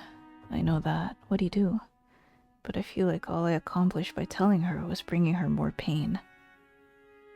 It's a difficult balance. We just have to pray that you are able to get through to her. I'm sure she'll come around. If only we had a little more time. In 3 days, it will all be over. Morgana and the entire web of people connected to her will die. That's not enough time. Let's return to the mansion and look for Mel. I would like to speak with him. If there's a chance we can get even the smallest bit of Nellie's feelings through to him. Maybe he'll have a change of heart. Hopefully. It's hardly going to be elegant, but it's what must be done. Oh, I wonder what the one last thing that he did was. Maybe we'll find out. Ah, did you just get back? The Saintess was telling me you went to see Nellie. What do you think? Sweet girl, isn't she? That she is. Though she can be a bit of a handful at times. I'm glad you could keep her company for a bit. Now, just to be sure, you kept a lid on all your crazy talk, right? She treated me that's not true. We did not keep a lid on our crazy talk. We kinda... She might say something to you that you might regret. She treated me to some tea, nothing more. Ah, the stuff with the flower petals in it, yeah? She thinks it's some kind of charm to make it taste better. Girls seem to have a thing for stuff like that. Mel. Could you spare a bit of time for me? We need to talk. Oh, sure. Can it wait a bit, though? I have to run a little errand after supper. When I'm done with that, I'll meet you in your room. Alright. You think the errand is... bringing Morgana her meal, presumably. We might be able to catch the three of them opening the door if we trail Mel. It's too big a risk. Mel's already wary enough as it is. I concur. And we don't know how the other two might react either. It's best to play it safe. No one's going to come to our defense if we're caught. Not at this point in time. So, we'd be better off waiting in our room. Agreed. Okay. The winter has receded and spring is well upon the land. There's still a sharp chill to the night air. Even with the windows shut, the wind still manages to slip through the cracks, making the candle flame waver. Neither Giselle nor I say much of anything, but nevertheless, when she does speak, the sound of her voice, soft and pleasant, relaxes my nerves. The faint sound of her breathing always reminds me I'm not alone, that she's there, watching over me. When the candle is about half gone, the door swings open. Sorry it took so long. What did you want to talk about? You didn't bring anyone with you? No, I didn't. Who do you think I would bring? No one. I was just checking. Now, I'll get straight to the point. You're afflicted with a great deal of remorse, are you not, Mel? Pardon? I know what you're doing, what you're involved in. I know the girl at the top of the observation tower very well. Her name is Morgana, and you have her imprisoned in the tower. The door requires 3 keys to open, of which you possess one. You need her for her miracle blood. How? I came here to stop you. How do you know any of that? It's not possible. She could have told anyone. Did one of them tell you? No, it wasn't them. I was told all of this by Morgana herself. How could she? What I'm about to tell you is going to seem impossible, but every word of it is the truth. Oh, brother. Oh, brother. I'm not from this time. Many, many years after her death, Morgana's soul told me what happened to her. What? What are you even talking about? She's still alive. You're not from this time? What? Are you mad? Can you come up with any other explanation for how I would know everything I know? There's a single window in the room at the top of the tower, a small, insignificant thing that sits high upon the wall, and entirely useless for communicating with the outside world. In 3 days' time, during the harvest festival, Morgana will die. And I must prevent that from happening. prevent it. To do that, I need your key. Will you give it to me? There you go, talking nonsense again. You know, I warned you not to kick up any dust for your own sake, but I guess that didn't get through, huh? I don't care who you are or where you came from. All that matters is that you intend to stand in our way. What, did you think I was just a helpless little boy? That you could take my key without any trouble? Well, you'd be right about that. If it was only me, stealing my key and setting her free would be a trivial matter. But it's not only me. And the other two, they won't hesitate to kill you. Your life, anyone's life, means nothing to them. You don't know what they're like. How terrifying they can be. They're killers. I'll tell them everything you told me. I'll tell them you know our secret. And don't come crying to me when they come for you. I warned you. Is that what you want? Will you find the comfort you seek by being their devoted little slave and keeping Morgana imprisoned in that tower? What else can I... If you feel at all ashamed about your part in this, if you want to do something to correct it, then you need to take that step. You can't fix this problem on your own, no, but I'm here to help. I'm not ashamed about anything. Don't lie to yourself. Don't act like you know how I feel. What the hell is your deal anyway? You show up out of nowhere spouting all this, I'll save you, and I'm here to help rubbish. You need to do this for your sister. See, now that's ridiculous. If I wash my hands of this, I won't have access to the witch's blood anymore. And without that, Nellie can't get better. She'll die without that blood. Her blood has no miraculous healing powers. You only believe it does, making it appear to work. You're mad. Morgana's blood is not curing Nellie. In fact, it may very well be killing her. If you keep giving her that blood, Nellie will also lose her life during the Harvest Festival. What? You're standing on the precipice of a horrific tragedy. Ugh, I keep saying the H word's weird.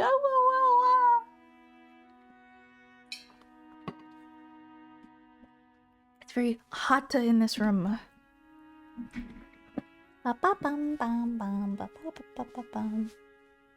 It's 74 degrees. Maybe I should go turn the air conditioner on.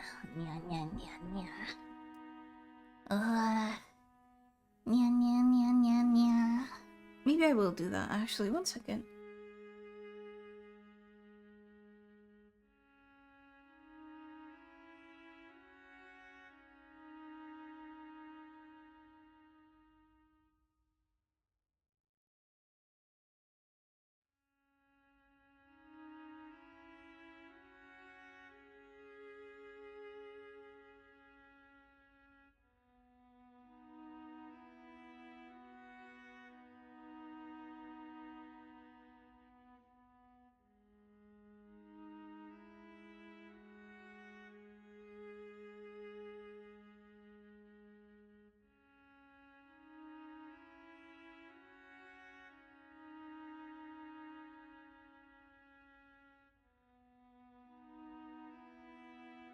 It's a horrific tragedy. A horrific tragedy. Unbelievable. Circumstances of this horrific tragedy are so terrible. Terrible even. Ooh. Yeah. I also got a snack. I don't remember if I said that sentence out loud.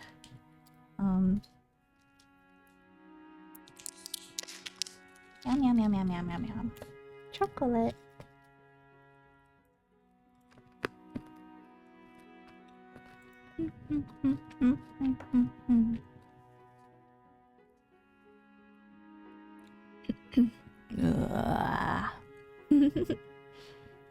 You're standing on the precipice of a horrific tragedy, and you're going to take everyone down with you if you don't turn back now. Blink. What are you... All three of you are going to lose everything on the day of the festival, and there's only one way to prevent that. You have to set Morgana free. You're insane. If you think I would believe that, Nellie's going to die? Could you have told a more mean-spirited lie? You're the one who's trying to kill her. I'm just trying to save her. And you're going about it the entirely wrong way. Do you have any idea how lonely your sister is right now? You should be at her side. That's what you should be doing instead of stealing a poor girl's blood. I've heard enough. What do you know? If I lose Nellie, I'll have no one. My whole world will collapse. This was the only way I could keep that from happening. This was my best option, my only option. So no, I'm not going to stop. I'm going to keep Morgana locked up, and I'm going to keep stealing her blood. And I'll hand you over to the other two. I'll have them kill you. You'll regret ever showing your face. Oh, she's here. Give me 1 second, actually.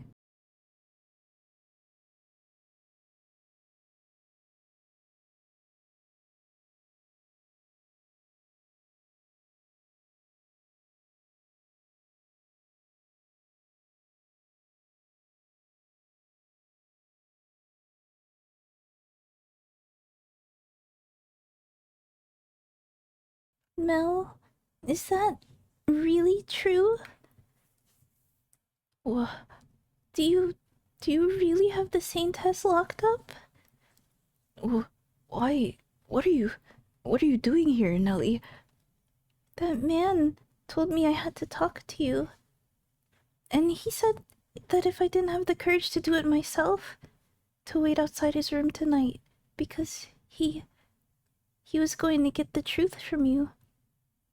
Oh, this was the one last thing. You conniving son of a... You were planning this all along. Why would you tell Nellie? Why would you bring her of all people into this? Mel? Ugh.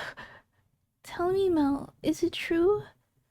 Nellie, Are you really keeping the Saint Tess prisoner and stealing her blood?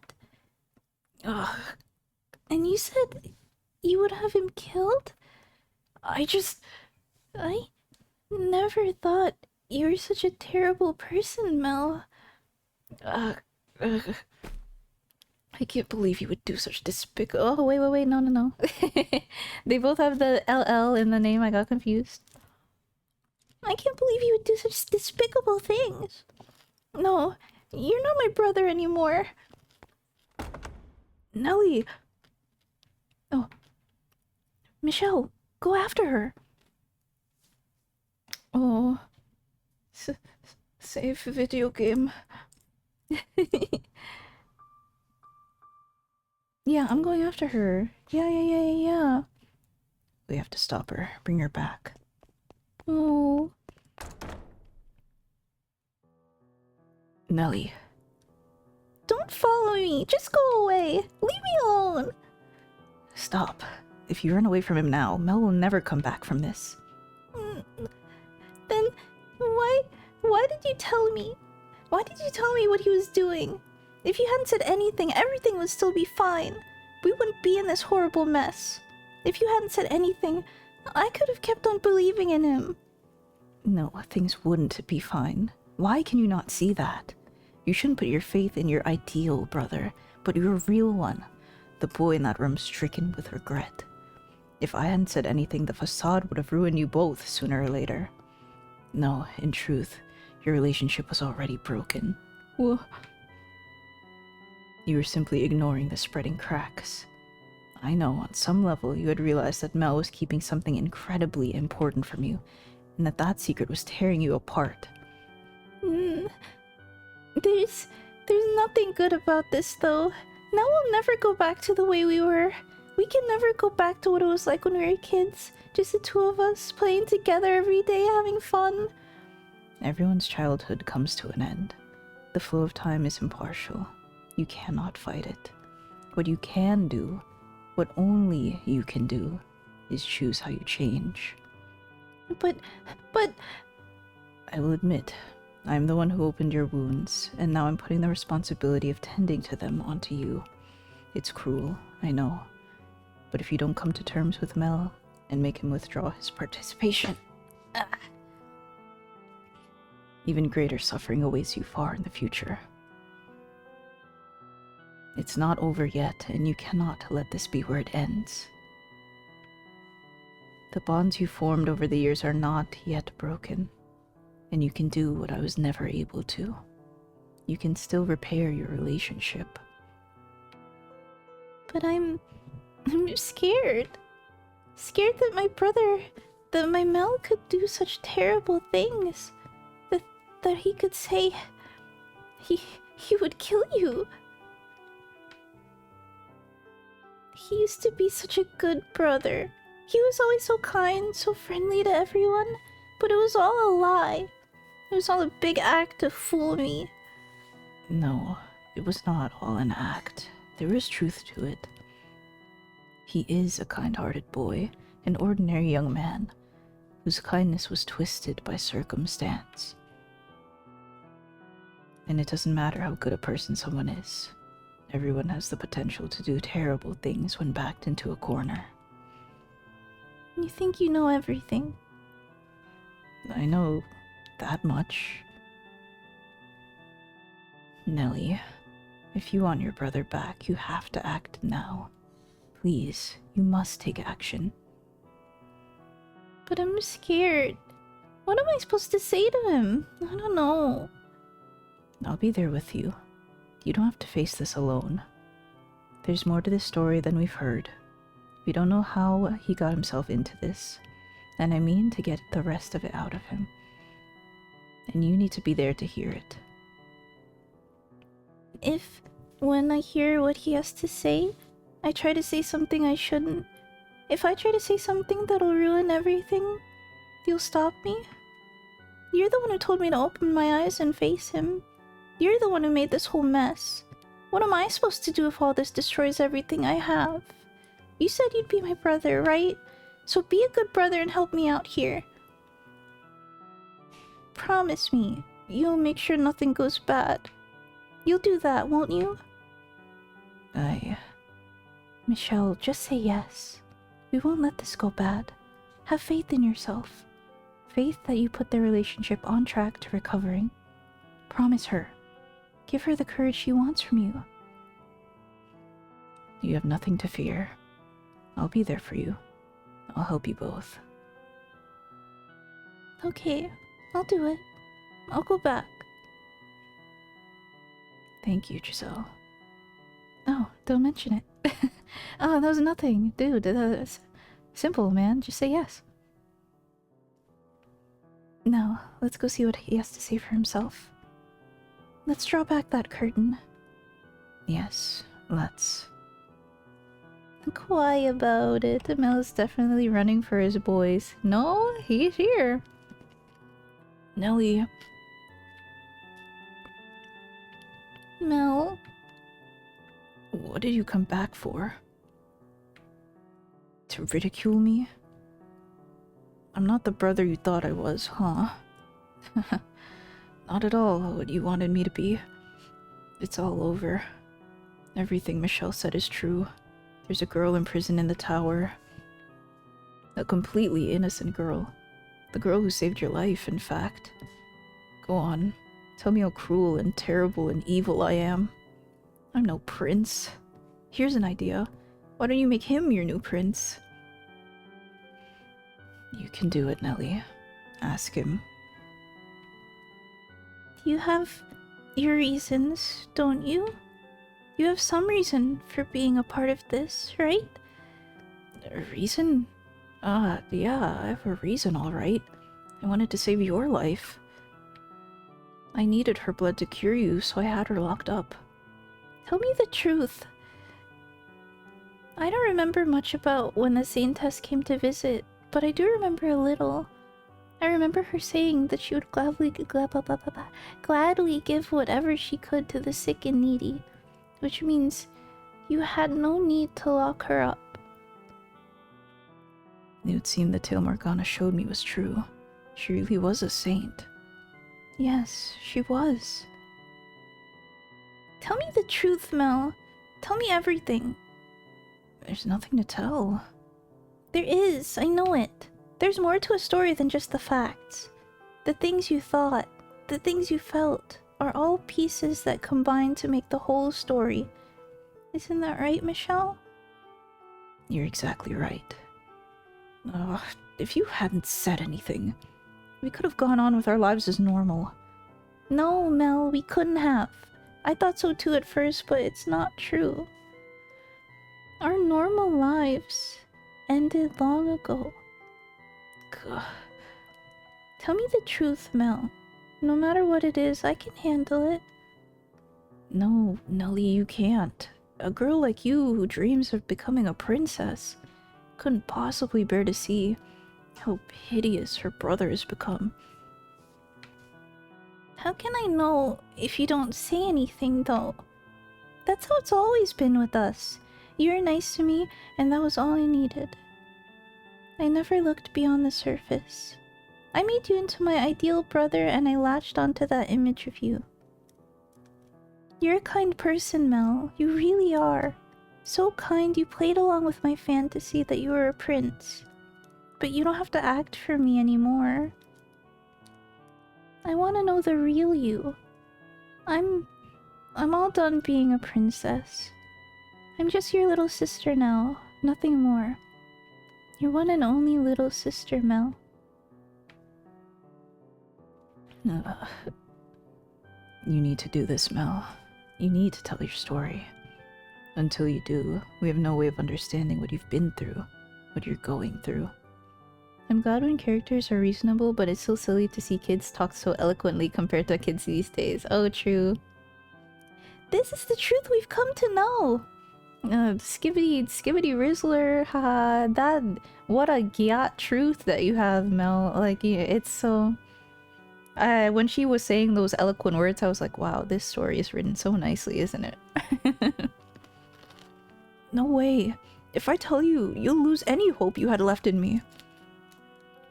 As Nelly has, you need to release yourself from your own idealized fantasy, Mel. You have someone right here who will accept you for who you are. I know good and well just how hard it can be to have someone dear to you see a side of you that you didn't want to show them. I think you want to get it off your chest, though. And I think you want forgiveness. Fantasies are not everlasting. They all crumble eventually. Show us the real Mel. Tell us your story, without embellishments or omissions. Mel... Okay. I'll tell you. Not like I have any other options. Nelly, if at any point you can't bear to hear anymore, so be it. You're free to leave whenever you like. I won't go anywhere. I can almost guarantee you. I pray that ends up being true. Alright, here goes. The whole story from start to finish of how I ended up in this mess. Wow. I totally phantom tax Morgana, and I didn't really intend to rizz her up like that, but the other guys, they got me. Until around the time I turned 17, my life was mostly uneventful. On days when it was nice out, I would take walks around the house's grounds, sometimes napping beneath a tree. It was picturesque, and you were always there with me. You have the same flax-colored hair as me, but yours always seemed to glisten in the sun, whereas mine is flat and dull. You shone like a tiny little dancing sun. At the time, I assumed that was how life was always... Read the words! At the time, I assumed that was how life would always be. I genuinely wanted it to be. Following my 17th birthday, though, I was met with a deluge of changes.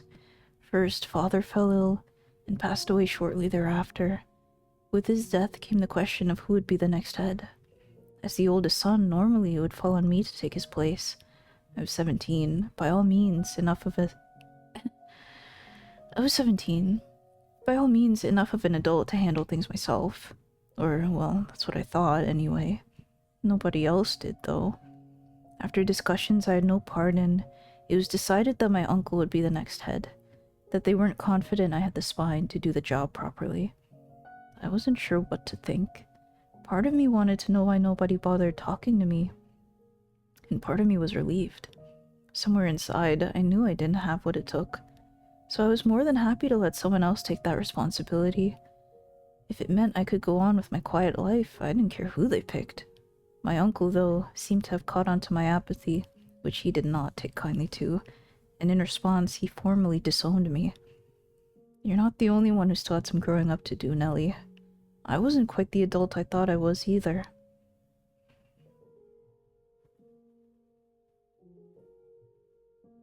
Fortunately, if you want to call it fortune, I was given enough money to live on for a decent length of time, as well as a place to stay.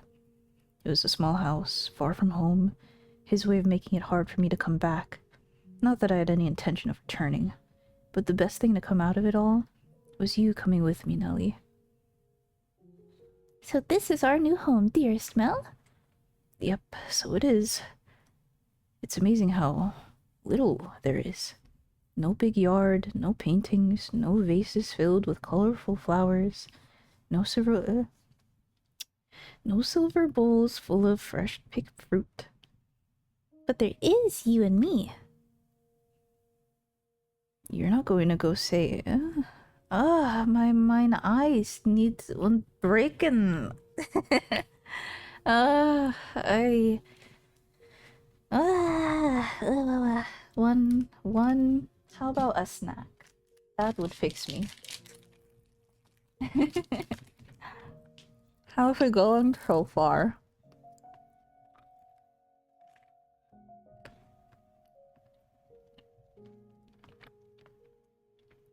This story is something completely new, you know.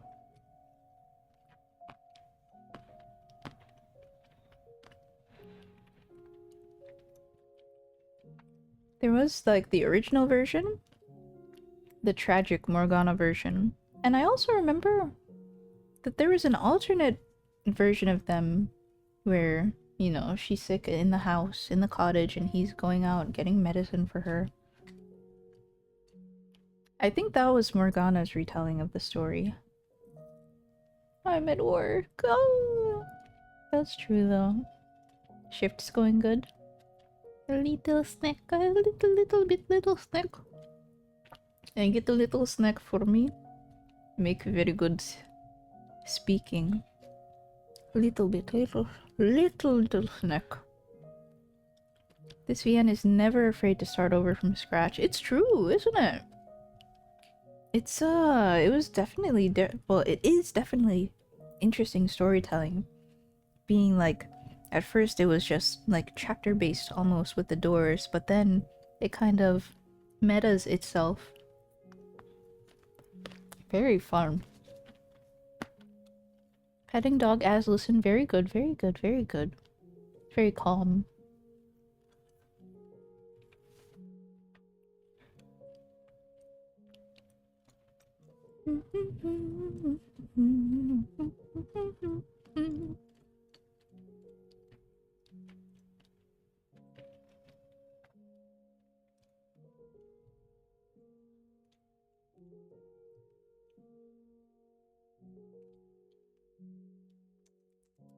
Okay. All done. Mel, you're not going to go and say you want to return home in a couple months when you realize life isn't as luxurious as... Wah! Wah! One more snack. Framing plot. And some glue.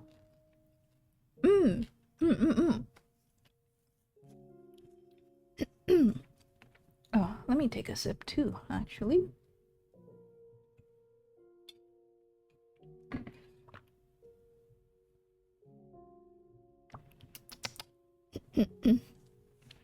Okay. Take two.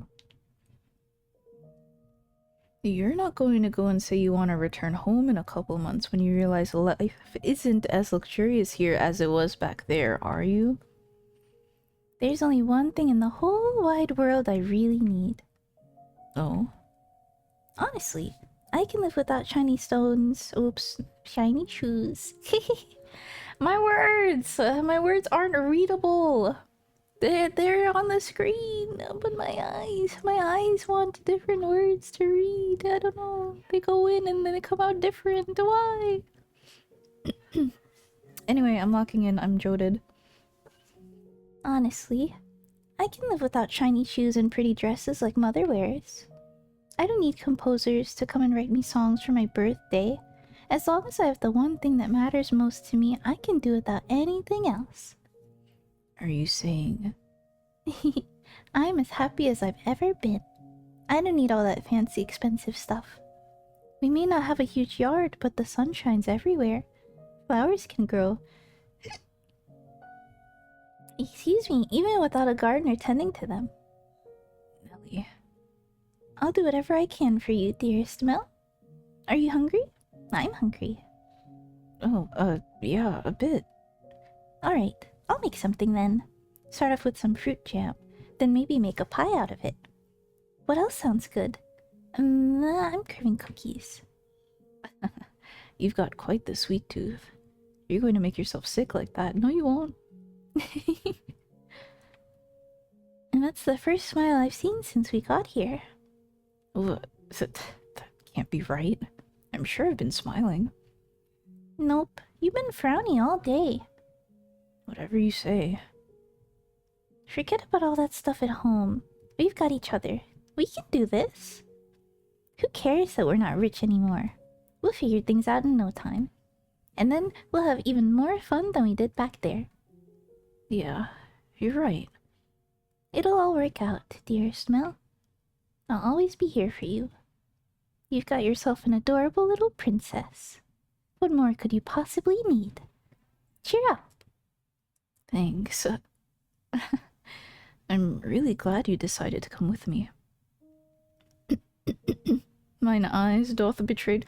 Oh, mine eyes doth betray to me. Oh, did you think for a second I wouldn't? I'm your princess, dearest Mel. And princesses belong with their princes. I suppose so. Until that day, I had never known how good it felt to have someone who wanted me in their life, who saw me for me. I realized for the first time how blessed I had always been. I was hardly prince material. I wasn't strong or handsome or regal enough for that. But Nelly calling me her prince gave me the illusion of being worth something. It made me feel like I could keep on being that richly blessed young man, even this far away from home. What do you mean if you were Mel? Whoa, what are you implying? Well, I'd been given some money. My supply was far from infinite. I knew what I would if it... I knew it. I would have... It's so... What's wrong? What's wrong? What's wrong? I knew I would eventually have to find some kind of work. Some way to support myself and Nelly. But to be quite honest, I couldn't gather the motivation to do much of anything. My whole life had changed so abruptly, so dramatically, that my mind just wasn't able to keep up. It had knocked me on my backside and I didn't have the strength to get back up. I couldn't tell Nelly that, of course, so this is what I said instead. I'm staying home because I want to be with you as much as possible. And she happily took me at my word. Our new life together was quiet and unremarkable. Even so, it was still a constant stream of new experiences for the two of us, having been pampered our entire lives.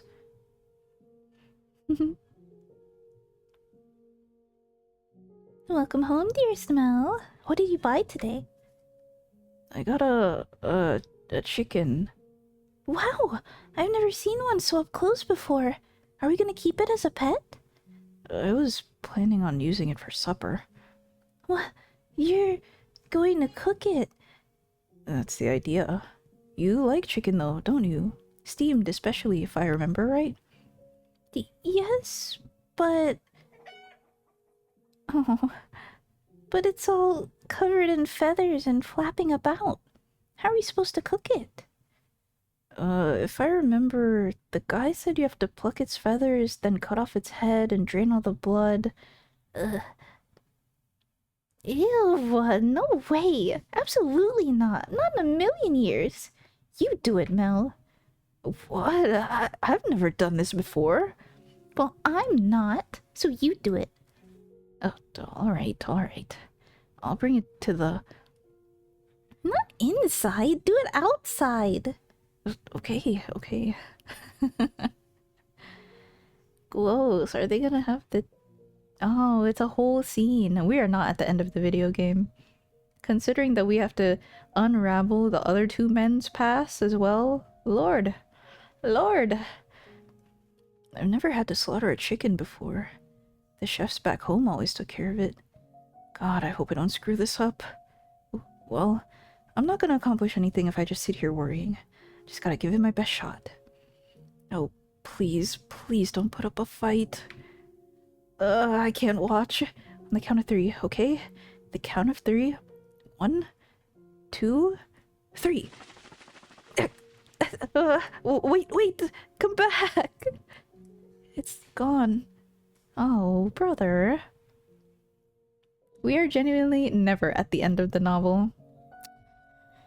Never, never ever, never ever. Truly, don't look online and see the 40 hours and think, oh, it's only 40 hours. At first, I was just fumbling about in the dark, constantly messing up everything I tried. But in time, I started getting more comfortable with things, and I stopped pining for my old life.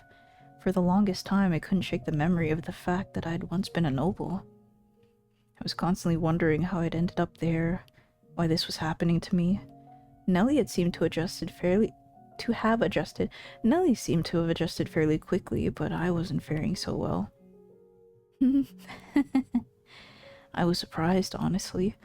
I figured if anyone was going to have an issue with our new lifestyle, it was going to be her, not me. Back home, Nellie had tended to be, well, a bit of a princess. She was frequently harsh with the Abigails, scolding them for the smallest of things. There were times I thought she might be biting her tongue for my sake, but every time it crossed my mind, she would say, "I've got you, dearest Mel. Everything's just fine." And it was those words that kept me going.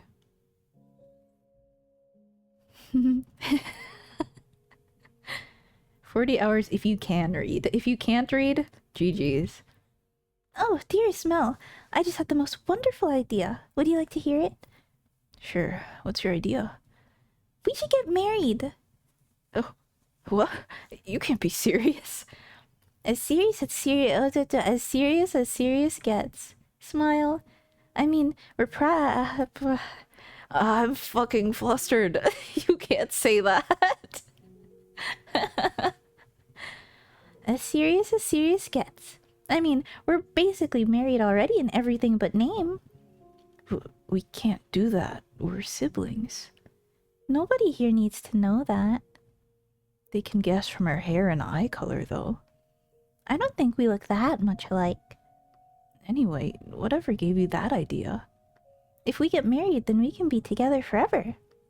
We can do that just as well as brother and sister. It's not the same, though. No one ever says two siblings lived happily ever after. I want to be with you for the rest of my life, dearest Mel. And the best way to do that is to get married. But, Nellie... What are you so hesitant for? Is there someone you pine for? No, but... Then there's no problem. We're blood-related siblings. Does she realize that getting married, it means eventually having children? And everything that leads up to that? That goes against the teachings of the Lord. No, she's still just a kid chasing after a fairy tale ending. She doesn't understand the reality of what she's saying. Sometimes, I'm not sure what to do with you, Nellie. So you'll marry me? But right now, I know you need God's word. I love our Our holy boy. But right now, I know you need God's word. Starting tonight, you're getting your own private sermon every night, understand? Bleh. Wife. My instruction was as much for my own sake as it was for Nellie's. I'm not going to lie. The thought did cross my mind that her proposition might not be so bad. For one, I couldn't imagine spending the rest of my life with anyone else, and it had been her smile that had kept me going when things got difficult. But I knew that that was a sin, and I didn't think I would be able to live with myself if I crossed that line. So, night after night, I taught her, reminded her that we were brother and sister, and that we didn't have to be anything more for her to be the most important person in the world to me. And after about our 3rd month away from home, that life began crumbling. Nellie woke up one day with a high fever that refused to break. At first, I thought it was just a cold and that she'd be over it soon enough. But as much as I tried to convince myself, oh, she'll be better tomorrow, she just kept getting worse, until eventually she couldn't even get out of bed. She had visibly lost weight, and I had never heard her voice so weak and lethargic before. Is there anything you'd like me to get you, Nellie? All I want is you to be here with me, dearest Mel. You really should eat something. I'll make you something you like. How about a nice, expensive chicken? The last one got away, but I won't let that happen this time. I'm not really in the mood for anything too heavy. Oh, okay. Don't Don't you worry, Mel. I'll be better before you know it. Yeah, you will. You'll be just fine. Everything's going to be back to normal soon. Watching Nellie grow weaker every day scared the hell out of me. I desperately did not want to lose her. If I lost her, then who would be left that wanted me? Who would tell me I was worth something? Who would say nice things about me? Who would be there with me every day? Just when I had started to feel optimistic about this new life, started to feel comfortable in it, it was looking like it might fall apart again. I searched everywhere for some medicine that could cure her. Healthy foods, fruits and vegetables with supposed medicinal properties, anything I could get my hands on. I prayed. And Nellie, you were overjoyed. You were thrilled that I would go to such lengths for you. But the reality is, I was really doing it for myself. Damn, boy, that's kind of like... Ooh, a little like, Jesus, man. Jesus, man. It really was for yourself? Holy fuck. But as much as I searched, I couldn't find anything that worked. And I started to panic. I would go to bed at night afraid I'd wake up the next morning, and Nellie wouldn't. I was already grasping at straws, and I was ready to try anything that had even the slightest chance of curing her. And then one day, I heard whispers. Whispers of a witch who lived by the lake. They said she was a recluse, that she hardly ever left her house, and that she hadn't been down to the city in years. They told me she might have some medicinal herbs that might help, so I rushed down to the lake to see her. Sitting by the shore was a small cottage, even less luxurious than where Nellie and I were living at the time. Seeing the thin trails of smoke rising from the chimney, I was convinced the rumors were true. A witch lived in that house. I wasn't sure what to expect. Being a recluse, I figured she wasn't going to be very sociable, at least. To tell you the truth, I was kind of scared to knock on her door. But I had exhausted all my other options, so I clenched my teeth and gave the door 2 firm raps. I do remember this.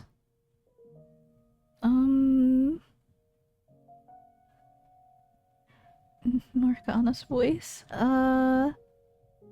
She's just like, who's there? The sound of her voice caught me off guard, and all I could do was stare at the door with a knot in my throat.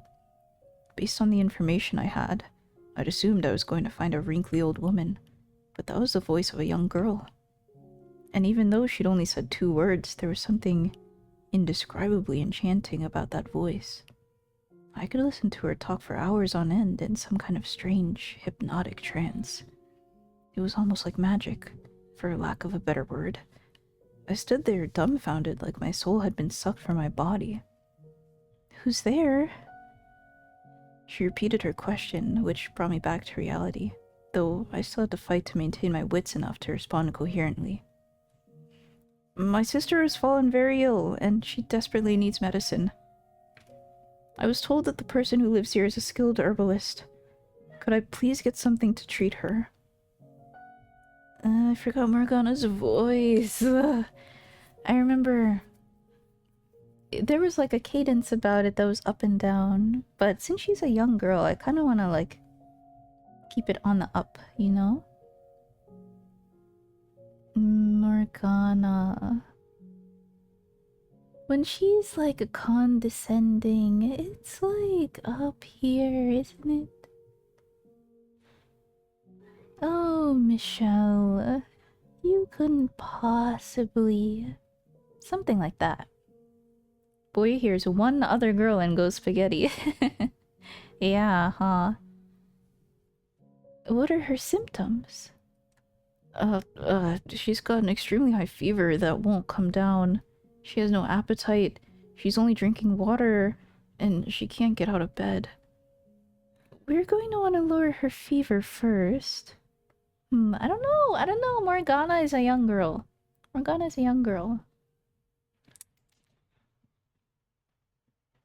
I mean, the fate of Morgana. I don't know. After that, get her on a nutritious diet. I'm going to give you 2 medications. Give her the first while her fever's high, and the second after it's come down." Thank you very much." Her voice wasn't bright and energetic like Nellie's. It was more restrained, somber, and quiet, yet simultaneously clear and sharp. Thank you for the description! Yeah, let's fucking go! Yeah, I was voicing her low and womanly because there were never descriptions like this. Because, like, when you think of this is a witch in a mansion, and she's like talking down to you, like, "Ooh, you want to curse people so bad. Ooh, hypnotism image. Ooh, you want to curse people." It's like, you are my thrall. Like, "Ooh, Morgana, I'm Morgana, and you are under my spell." But truly, she's just a tortured young girl. So it's restrained, somber, and quiet, yet clear and sharp.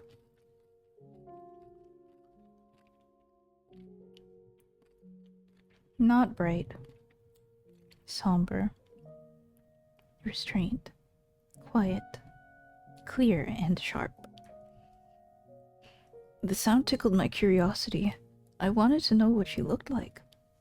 I wanted to know what kind of girl stood on the other side of that door. With a voice that pretty, she must be equally lovely, I thought. And I had to see it for myself. And my wish didn't fall on deaf ears. When she opened the door to hand me the herbal medicine and take my money, her head peeked out between the crack ever so slightly. I said I would tell you everything, exactly as it happened, so I'm going to be perfectly honest with you. It was unsettling. It was nothing like I had imagined from her voice. Her skin had, I guess, fallen off or something, because you could see the raw, red flesh beneath. To say it was hard to look at would be an understatement. Most of her face was covered by a black hood, so all I could see was her mouth and chin, but even that much was harrowing. But the last thing I wanted to do was look away. For all I knew, that was why she had become such a recluse, and I couldn't let myself hurt her, so I suppressed my own disgust and put on my best smile. People often tell me I have a very pleasant, amiable smile, so I figured I could use that to prevent her from picking up on what was actually going through my mind. He is bad. Jesus. And when she saw my face, a look of surprise seemed to cross hers. The witch's herbs did indeed seem to help some. Going to visit her was better than talking to any of the local doctors.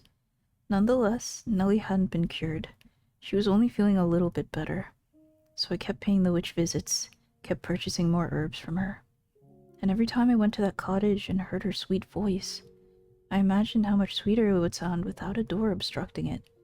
Even knowing what she looked like didn't stop the curiosity from growing within me. From what I gathered talking to her, there wasn't much of an age difference between us either. She was 16 and I was 17. And I'm sure you know how it is. When you meet someone around your age, you feel a sort of sense of kinship. This girl I had originally believed to be some kind of otherworldly witch was starting to feel like a regular person to me. Through our conversations, I managed to learn her name, as well as the fact that she'd come here from a faraway country. We were both a long way from home. Thinking she might open up even more to someone who'd been through a similar experience, I'd decided to try inviting her to go on a walk with me. It's not healthy to stay all holed up inside all the time. You've got this beautiful lake right here. What do you say we take a little walk around the shoreline? To my surprise, she accepted. Oh. Right, what was it again? Reserved,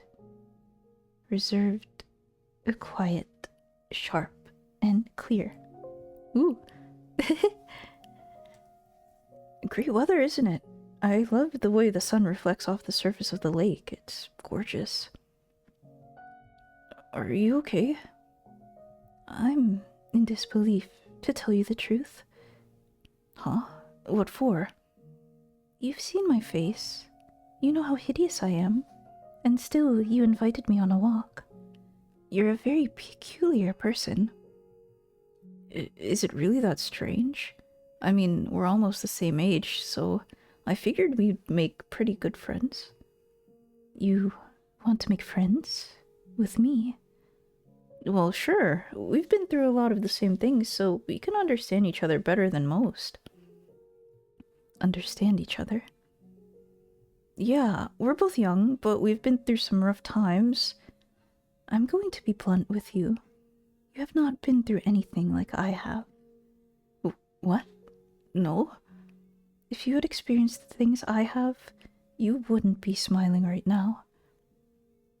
I haven't known you long, but I don't need to have in order to know how unequivocally dissimilar we are. That we were cut from a very different cloth. Well, yeah, we're people. We're not made of cloth, so that's not what that means, you know. Oh, I'm sorry. I didn't mean to be so harsh. In fact, I would say you're much better off not being in my position. It sounds like you've been through a lot. If you don't mind me asking what happened to you, I'd be happy to lend an ear. It might make you feel better to get it off your chest. And that is what's so different about us. Huh? I will not tell you about myself, no. That said, I do appreciate the concern. Thank you. Sure, you're welcome. She's not very open with people, huh? My face when I hear a woman and my curiosity grows. Wow, wow, wow, wow. Though, I guess that's only to be expected. She hasn't spent much time around other people looking the way she does. I wonder if there's anything I can do for her. At least get to show her a little bit of emotion. Say, if it's not too much to ask, you think we could maybe do this again sometime? Don't expect me to lower my prices. I'm not trying to squeeze a better deal out of you, I just want to get to know you better. Nothing more to it. No ulterior motives, promise. Did you forget I've already said I won't be telling you about myself? Alright, then it doesn't have to be about you. We can talk about anything, whatever you want. Do you have a favorite food? Any hobbies? Nothing in particular. Well, that was a fruitful conversation. Okay, crap. I have no interests or tastes worth mentioning, so if you want to talk, I suppose that leaves you to be the subject. Me? Tell me about yourself. My life's not all that exciting. Anything I had to tell you would probably just bore you. I'm not looking for excitement. Oh, okay. Well, alright then. I guess I can tell you about myself. I forgot the... I forgot the second word. No, I didn't. Wasn't it just like restrained, or what's the word? Restrained, quiet, clear, smooth. Not the last word. And so I did. I told her about my family situation, and I told her about Nelly, and that was pretty much all I had to talk about. For the most part, she hardly even reacted to anything I said, so it was difficult to tell if she was listening or not. But she would urge me to continue whenever I'd go quiet for more than a few moments, so I suppose she was listening. Somber. Ah, okay. Thank you. Excuse me. Every time I came to purchase more medicine, we would go on a walk around the lake together. A single loop around the shoreline didn't give us much time to talk, but my attempts to reduce our walking pace or stop to extend our time together were flatly ignored. And she refused to go around more than once, claiming it would disturb her daily rhythm. That said, she never refused an invitation either, so I don't think she particularly disliked me. Yet, anyway. Yet, anyway. Ooh, a robin. What does a robin have to do with your sister? Nothing. I just saw one over there. If you listen, you can hear it singing. They migrate somewhere warmer when it gets cold. They just fly off to someplace more comfortable. If I had wings like a bird, maybe I could be free too. There's not a single creature living in this world that is free. Ugh. Birds regularly get shot down by hunters or preyed on by larger birds. The idea that they are free is nothing more than a man's short-sighted delusion. Sorry, I guess. No, I should be apologizing. I wasn't trying to attack you. I simply lack the ability to properly empathize with others. I do not understand people. So please, if I say anything that upsets you or makes you uncomfortable, don't assume that was my intention. Sure. Maybe you're hiding it, or maybe you just don't know it yet, but I think you've got more empathy than you're letting on. Surely you can't say nothing affects you at all. You are human. So, you don't have to be so closed off. I might not be able to do much for you, but I do want to get to know you better. I want to understand you. So if you ever feel like talking about yourself, just know you've got an eager pair of ears right here. Okay? If there ever were someone who could understand me, who could empathize with me, they would not be human. What do you mean? That you would need to be far removed from any idea of humanity to have a chance at understanding me. Regardless, I do appreciate your kind words. Sure. So, out of curiosity, do you have anyone, really important to you in your life? Not at the moment. Does that mean you used to? I'd love to hear about them, if you don't mind. They're all long dead. 4 years ago, something unpleasant occurred, and as a result of that, I was forced to part ways with the people who taught me that humans have the capability for kindness. Oh, I'm sorry. Well then, if your sister's condition worsens again, come see me. Farewell. Hey, maybe we could walk a little slower next time, so we have more time to talk. I want to get to know you better. I'll consider it. Does it really require that much thought? So long. Bye. See you soon.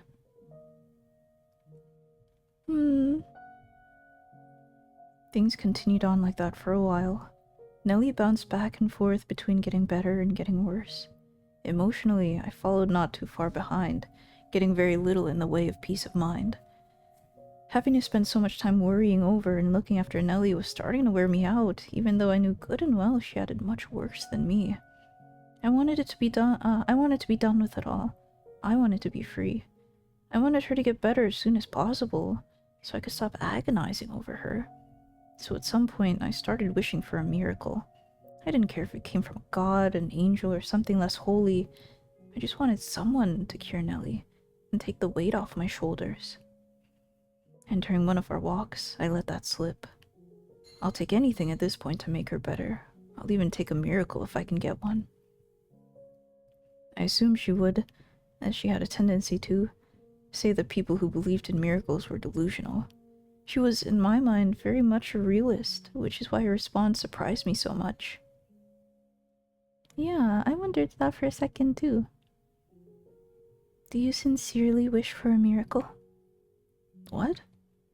Do you truly want a miracle, no matter what form it may take?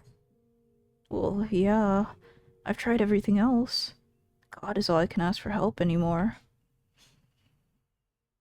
I know what you're going to say. There's no such thing as miracles. If there were, Nellie would already be better. I've prayed every single night for her recovery. It's all just a delusion, I know. Miracles do exist. Huh? If you have faith, and you sincerely wish for her to be healed, you will be granted your miracle. What are you talking about, Morgana? You've said many times that you wish to know more about me. Yeah, I have. Well, I'll grant you that wish. As you listen to my story, you will come to understand why I said you will never be able to empathize with me. And as you do, hope will sprout up within you. Here in my lakeside cottage, I am known as a witch, but I did not used to be called such. No, I am the daughter of God. Okay, most people would dismiss such a weird kind of vampire variant that decides one day to just kill anyone that ever consumed her blood. Ooh. Remote detonating a blood. I think it's snack time. Just one bite.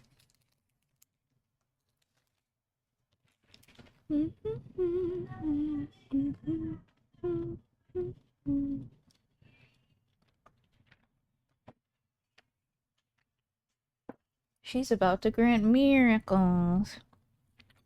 Also,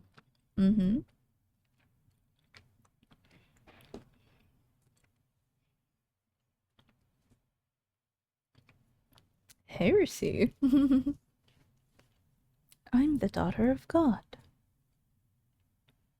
Most people would dismiss.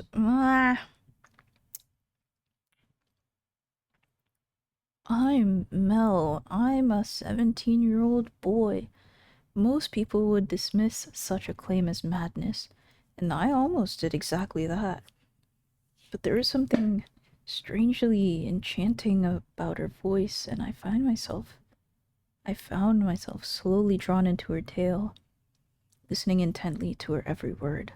The more I heard, the harder it was to believe she was lying. And before long I was convinced she was the daughter of God, a saint whose blood had miraculous powers. Her first cry ended a lengthy drought in the village where she was born, and her blood cured the sick. She rolled up one sleeve to show me her arm. Practically every inch of skin from her shoulder to the tips of her fingers was scarred from where she had been cut. According to her, the scarring had once been far worse, but had improved with the application of ointment. Every single one of those scars, she said, marked a person who had sought her blood. And I believed every word. There was something about her that set her apart from being the rest of us normal people, like she was some higher being. They were not self-inflicted wounds, not the marks of someone who had tried to take her own life, but symbols of the great sacrifices she had made. She offered to give Nellie her blood, and without a moment's hesitation I accepted. Wow.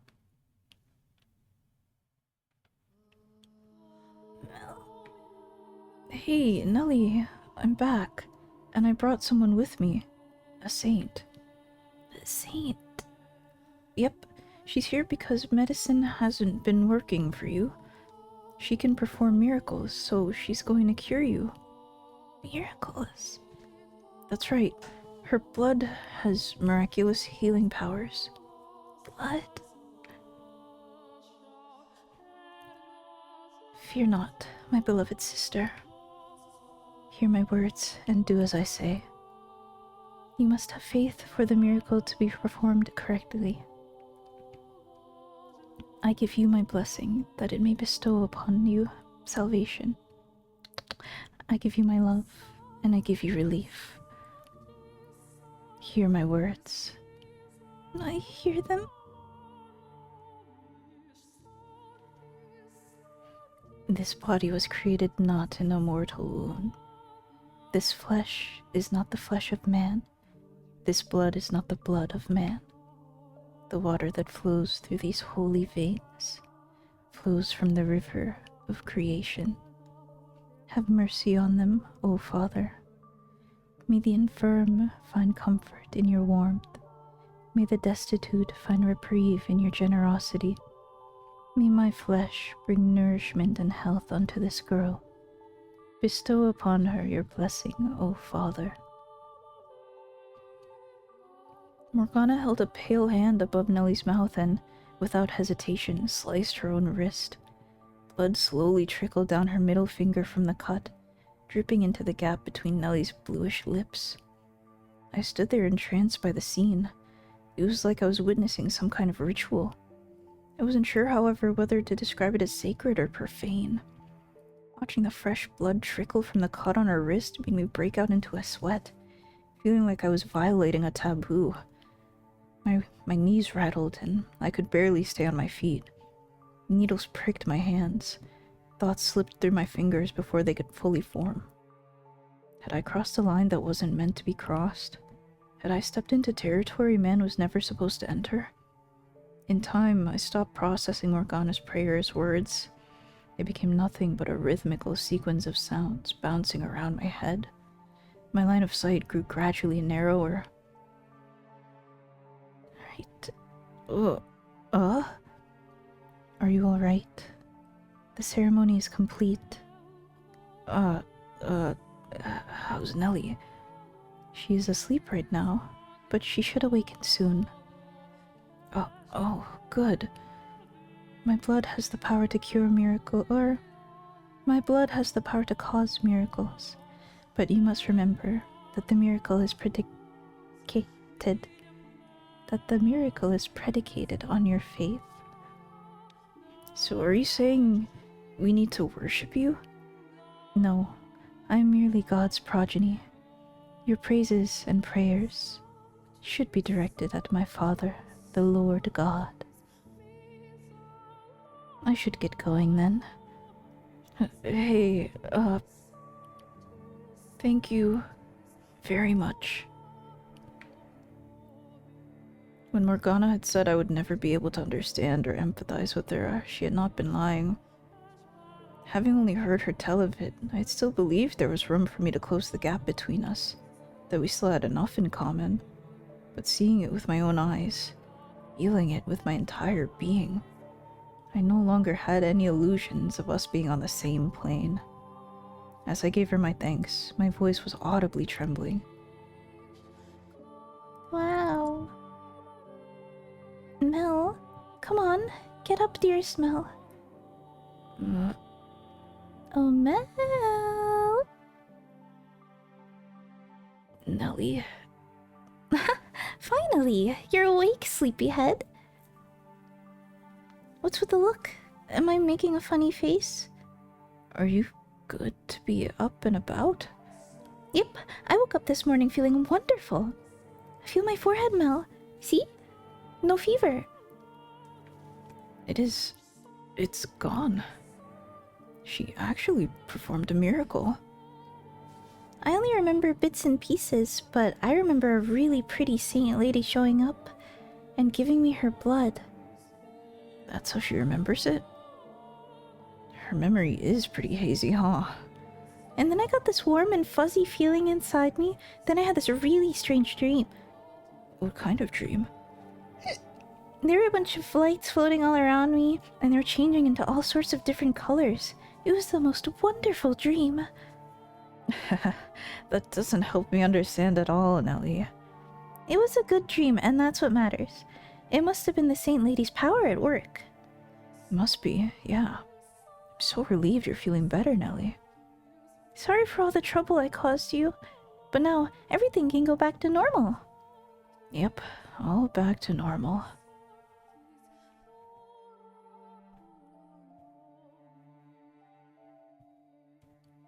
She wants to thank me. Yeah, Nellie's insisting I let her meet you so she can show you her gratitude. So if it's alright, would you mind coming to supper sometime? That would probably not be wise. Huh? Why not? It would hardly be pleasant having to eat in the presence of a face as grotesque as mine, and I doubt your sister would react well to the sight of it. I don't think it would cause any problems. Nellie isn't the kind of girl to judge someone by their looks, I don't think. Perhaps not, but to her, I'm a saint, not a normal person. In her mind, she thinks I'm beautiful, doesn't she? We must maintain that illusion. It is essential to the miracle that her faith remains unwavering, and on some level, that faith depends on her idealized image of me. You think so? Though our time together was brief, I could see it in her.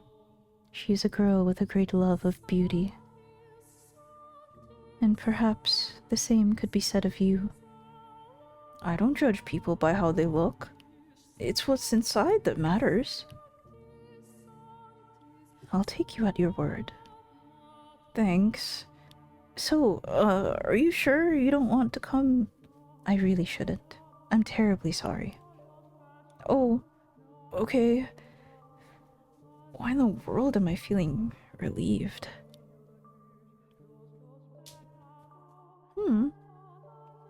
Nellie recovering was a huge weight off my shoulders. Now everything could go back to the way it was, quiet and unremarkable. I could finally go out and get a real job, forget about my old life, live like a regular old commoner. That was what I was going to do, for the both of us. The problem was, Nellie hadn't actually recovered completely. She was in nearly perfect health the first few days after drinking Morgana's blood, but soon her fever came back. She stopped being able to get out of bed, and to top it all off, she started having lengthy coughing fits. During some of them, she coughed up little bits of bloody phlegm. I nearly had a panic attack. So I rushed down to Morgana's cottage and told her what was happening, to which she responded with a quizzical tilt of her head. Nellie's health meant everything to me. It certainly wasn't the curiosity her head tilt seemed to make it out to be, but it didn't seem to bother her at all.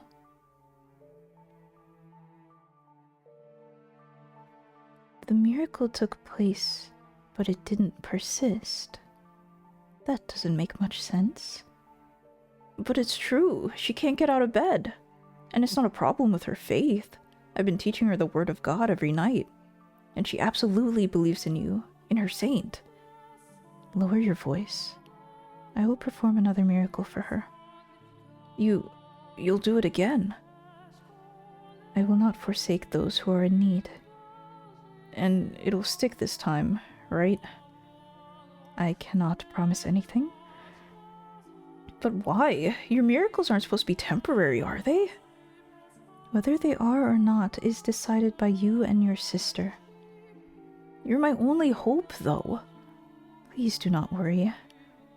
If a second blessing is not enough to cure her of her ailment, then I will visit and give her my blood as many times as is necessary.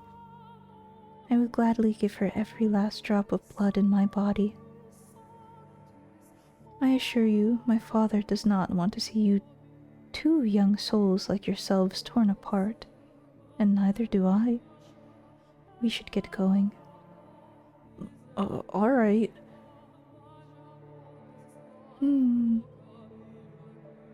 For the second time, Morgana had Nellie drink of her blood, And for the second time, she was healthy again the next morning. And for the second time, she fell ill again shortly thereafter. Her fever returned, I went to get Morgana, and she gave Nelly her blood. The cycle repeated again and again. And every time, I had to watch her go through that ceremony. It was exhausting, and I wasn't sure I could handle it much longer. I started thinking maybe there wasn't anything sacred about any of this, that it was as blasphemous as it looked from the outside. I was making a girl cut her own wrist and feed her sister my blood. Nothing about that sounded right. But I had nowhere else to go, no one else to ask for help. When I was with Morgana, listening to her words of reassurance, she, without fail, wiped away all the doubt I had. It wasn't until after she left that the wave of regret hit me. I wasn't sure what was right or wrong anymore.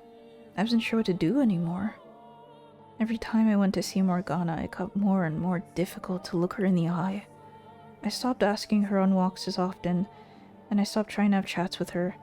Not so much out of a sense of guilt, but because I was getting to be afraid of her.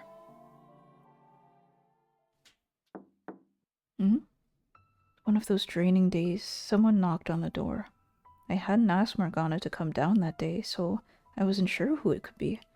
Nelly was asleep in her bed, so I quietly rose from my seat and made my way to the door, trying not to wake her. Who is it?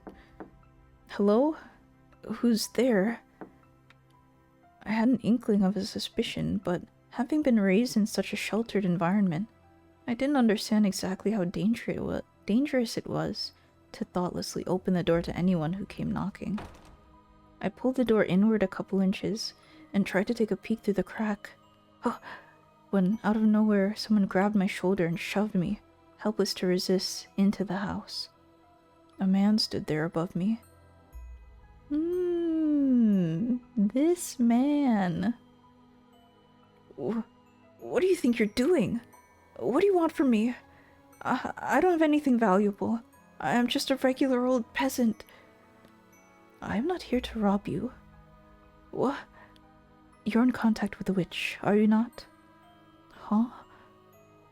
The girl who lives by the lake calls herself a witch. Witch? I don't know any witch. The only one who lives there is a saint. A saint? I was told she was a witch, but regardless, there's a girl who lives there with miracle blood, no? Looks like I've got the right person. What do you want from me? I want you to help me. Huh? I need you to lure the witch out into the open. And why do you need that? Because I need her blood. I need to get my hands on the witch's miracle blood. Then go ask her for it yourself. Why should I have to help you? She won't open the door for me. But you, I've seen you talking to her. You seem to be quite friendly with the witch. Taking little walks around the lake. How? I need your help. And what are you going to do once you have her outside? I have orders from the Lord to take her captive. What the Lord? Why would he? That is none of your concern. You expect me to buy that? All I need from you is to get the witch out of that house. Why would I? She doesn't trust me. I could always force my way in, but there's a chance something might go wrong and I can't risk that. If she hears your voice, she'll open the door, yes. The witch trusts you, unlike me. With your help, there's no risk of anything going wrong. No, You barge in here and tell me you want to capture her, and you think I'm going to agree to help? Like hell I will. Oh, don't worry. You'll get your share. You need the witch's blood too, right? I don't care about getting a share. You're asking me to deceive her. I don't care what you think she is. She hasn't done anything wrong. So no, I won't help you capture her. You leave me no choice then. He approached the bed where Nelly slept, drawing his sword and pressing the tip against her throat. It happened so quickly, and without any warning, my mind couldn't keep up. I stood there, mouth half open like an idiot. If I were courageous, if I were gallant and brave, then maybe I would have grabbed him, pulled him away from Nelly. But my legs seemed to have severed from my mind. They were frozen to the floor like two useless rocks. You have two options. Either you say no and you protect the witch. Get away. Or you help me capture her. Get away from her right now. And if you choose the witch, I kill the girl. Get away! Make your decision. Get away from her! You have until the count of 10. If you don't choose, I kill the girl. 10, 9, 8, 7, 6, 5. Okay, I'll do it. I'll help you. So get your sword out of her face. Don't kill her. I thought you'd hold out until the last second. Well, what are you waiting for? Let's get going. Get moving. You pitiful little boy. Oh. I felt like jumping into a lake. I couldn't make sense of how I had ended up in such a position. Just a few months earlier, I had been living back at my family's estate, hardly a worry in the world. Nellie had been healthy and happy. It hadn't been exciting, no, but I had figured that's how things would always be. That one day I would fall for some noble girl, Nellie would get jealous, and I would have to spend several days or even weeks pacifying her. Everyone would be happy, a life free of troubles, because that was normal, and I was normal. So what was I doing, living in some tiny cottage so far from home, feeding my sick sister miracle blood? What was I doing walking beside this barbarian? What was I doing at all? I think all three of these guys deserve what Morgana gave them. Yeah, seeing how Mel is kind of completely self-serving. It's a little icky, is it not? I understand that sort of like twisted direction he has in his head, like, well, if I lose her, then I don't have anyone that loves me type. But really, it doesn't seem like the fact that that's his like primary reason for helping his sick sister, and it's not just out of pure care for her. It's like, wow, seriously? Your sister that's been your whole life with you, adoring you, and you're like, oh man, but who's going to tell me that they love me? Like, oh, brother, this guy stinks.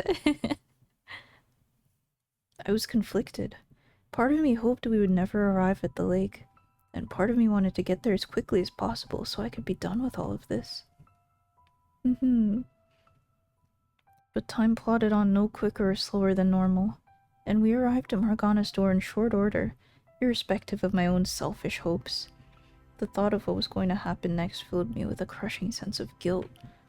I may have been afraid of Morgana, but I had no grudge against her. I was actually quite grateful to her. She was still healing Nellie, even if the ceremony to do so inspired fear in me. She didn't hesitate to cut her own wrist open for Nellie, and for me.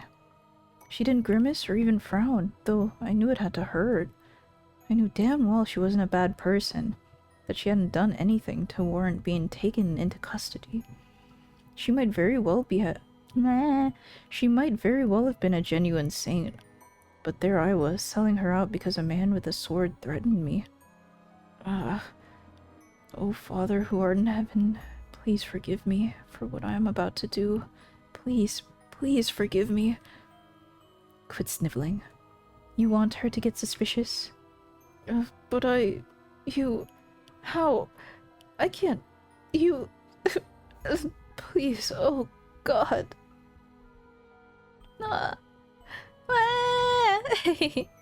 Stop crying. Or would you rather I kill you here? Just close your eyes. It'll be over before you know it. Do it. Call on the witch. Wait. Morgana.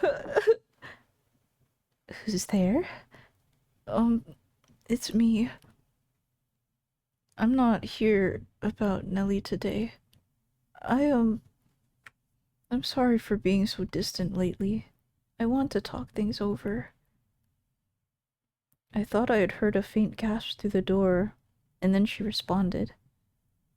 I want to talk to you too. Why? Why did she have to want to talk now? She had always been so curt, so rational, so quick to cut down my fantasies, never one to get emotional or sentimental. She had always given off the impression of being something greater than we mere humans. Always been so aloof, never giving any indication she thought anything of me at all. So why? Why did she sound like a normal girl now? Why was her voice trembling slightly when she said she wanted to talk? Why now, of all times? Oh!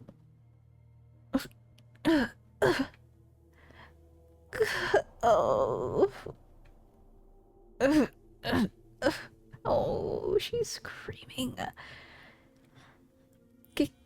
Get back.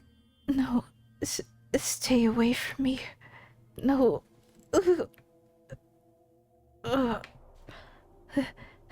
Help. Don't kill me.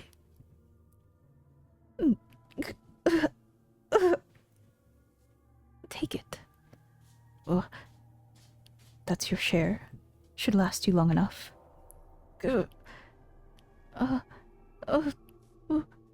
Why?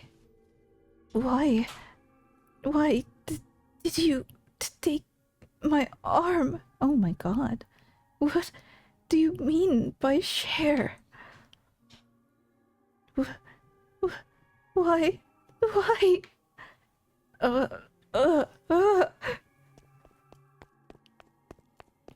I hope there's a choice at the end to let them all stay in the forever hell. Yay! It all happened in less than a minute. I told her I wanted to talk. She opened the door. Then I heard a sound like the wind whipping past my ear. And the next thing I knew, her cottage was covered in blood. Never once did I expect anything to happen how it did. When he said he wanted to capture her, I took it to mean exactly that. I hadn't thought he would turn brutal, that he would do something so horrific. After the man cut her arm off, Morgana tumbled to the floor, floundering about as he watched, blood trickling down the curved blade in his hand. Her screams were indistinguishable from those of a normal person. Her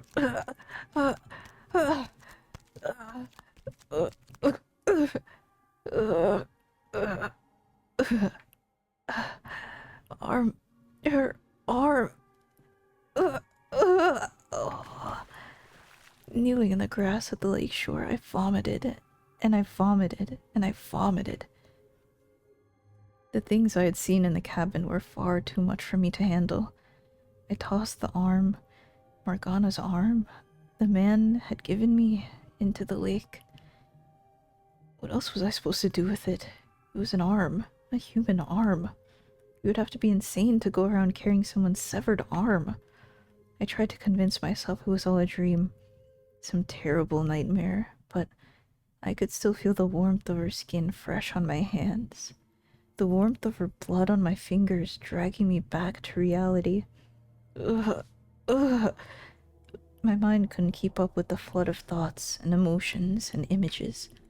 I wanted to close my eyes, but I was too afraid I would find the bloodbath in the cottage on the back of my eyelids, which left me with nothing to do but wail. I was horrified at what I had done. I knew that I was the one who had set it all into motion. If I had kept quiet, Morgana wouldn't have her arm cut off. But I didn't want to admit it was my fault. I didn't want to accept that I had caused it. I did nothing wrong. It's not my fault. He threatened me. So it's not my fault. I had no choice. I didn't do anything. I frantically scrubbed my blood-soaked clothes in the lake. As I watched the red cloud spread, I knew I was defiling something pure and beautiful, but my awareness of that fact was slowly dissipating like the blood through the clear water. By the time I'd gotten all the blood off my clothes, the sun was beginning to set. I came back to my senses at the sound of a bird chirping, and quickly recalled that I had left Nellie alone at the house. My legs were shaking, and I could barely keep myself upright, but remembering her gave me enough motivation to drag myself back home. If she hadn't been there waiting for me, I seriously might have thrown myself into the lake instead. Oh boy. Mell? What's the matter, dearest Mell? Where have you been? Mell? I'm so sorry. What? I'm so sorry. Will you ever be able to forgive me? Dearest Mell? I never meant for this to happen. I'm so sorry. Please, I'm begging you to forgive me. I'm begging you. Were you not able to get my medicine? Is that what you're crying about? It's not that big a deal, Mell. I'm just fine, honest. I'm alright. Good. Thanks. I wanted to forget everything. I wanted to forget about my involvement, about the horrible things I caused to happen. But whenever I lay down to go to sleep, I heard her screams, Morgana's animalistic howls. I saw her cottage, blood splattered everywhere. I felt her severed arm still warm in my hands. From that day on, what sleep I got was hardly restful. Nellie probably didn't notice anything through her feverish haze. But I'm willing to bet I looked like hell. Praying time would cause the memory to fade, I started looking for doctors again. Instead of clinging to a miracle, I would try to have Nellie's sickness cured the way normal people did. At some point, though, all that money I'd been given started running low. If I'd thought about it for 2 seconds, I would have seen it coming. I hadn't exactly been frugal in my attempts to find a cure for Nellie, nor had I been especially concerned about money before she fell ill. I was so used to living like an aristocrat, and I hadn't succeeded in breaking those old habits, which left me with only one thing I could do for Nellie: be with her day in and day out. Every day that passed, I lost a little more hope. If I couldn't do anything and Nellie died, I would be utterly alone. And that was what scared me more than anything. The nightmares were eating away at me, leaving me with nowhere to run. And if I didn't have someone there with me, I wouldn't have been able to hold myself together. After 3 days or so of me sitting by Nellie's bedside, hardly moving, there was a knock on the door. Who's there? Who is it? Open the door, unless you want me to kick it down. Ugh. My suspicion was correct. I couldn't think of anyone else who'd come visit, but what I didn't know was why he had come back. I don't want anything to do with you anymore. Open the door. Leave me alone, please. I want nothing to do with anything you're doing. Open the door. No, I'm not letting you in for any reason. Okay then, I'll break it down. Don't. My sister's inside, sleeping. I don't need you waking her up. Then open it. Gah. What do you need? I did everything you asked me to already. What happened to the witch's arm? I threw it. I threw it away. You really think I was going to keep that? A person's arm! Mell? What's going on? Do we have a visitor? Nellie, I should get them something to drink. Don't worry about it, Nelly. You get some sleep, alright? Can we go outside? I'd really rather not talk in here. Fine by me.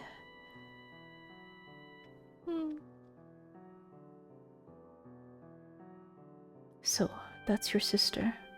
Explains why you look so much alike. That's none of your damn business. You wanted the miracle blood to cure your sick sister, did you not? And you're telling me you threw the arm away? Gah. Are you interested in getting more blood? What? We're taking the witch's blood, turning it into a medicine, and selling it through the church. They are selling it. Oh. Selling it? You're doing business in a house of worship? No, I suppose we're technically giving it away, but we're asking for tithes, so it's really the same thing. I'm not from this land, so to me it looks no different than a business, but the people here, they see it as charity. The Lord says that if you'll assist us, He'll provide you with the medicine you are making. The Lord? Why would the Lord be? Hell if I know. Because it seems like good money. So, will you help us? You're gonna make me get my hands dirty for you again? I can't. Not again.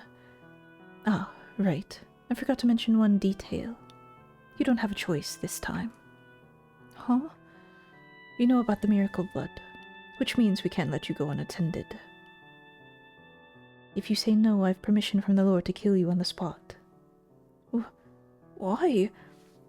So, will you help us? Or will you die here? Oh, Paladin! Hiya! Ah! Hi, Raiders. My name's Tan. Yeah, I'm an ice cream slime. I'm a silly little guy. Hello there, gamer. Hello, no-name Paladin. Let me shout you out. What are you guys doing? My favorite Paladin. Welcome in, Raiders. These guys really do need to die. I'll tell you about that in a bit. Welcome in, Gloopy. Hi, Sins. Welcome. And hello, Nurse. Greetings, Kondeshi. What we're doing is reading. These guys really need to die. Our boy Mel, we're in the perspective of Mel. He's a young boy trying to help his sick sister. Unfortunately, he's being forced into a predicament, which you will... Kondeshi. Kondeshi. What else does he say? What else does our I'm that ninja say? I really like that description. I like it that his about is just I'm that ninja. How are you guys, Raiders? What did you do? What did you do? What did you do? If you do need to get some rest or eat or drink or anything, please do. I'll be going on for a little bit longer, then we can talk a little, and then yeah, we'll just find a good stopping point. But for now, we're eating, we're chilling. Is the Morgana Fata? Morgana's fate is pretty bleak. Her Fata, not looking too good. Greetings, Kondeshi. Or will you die here, Kondeshi? What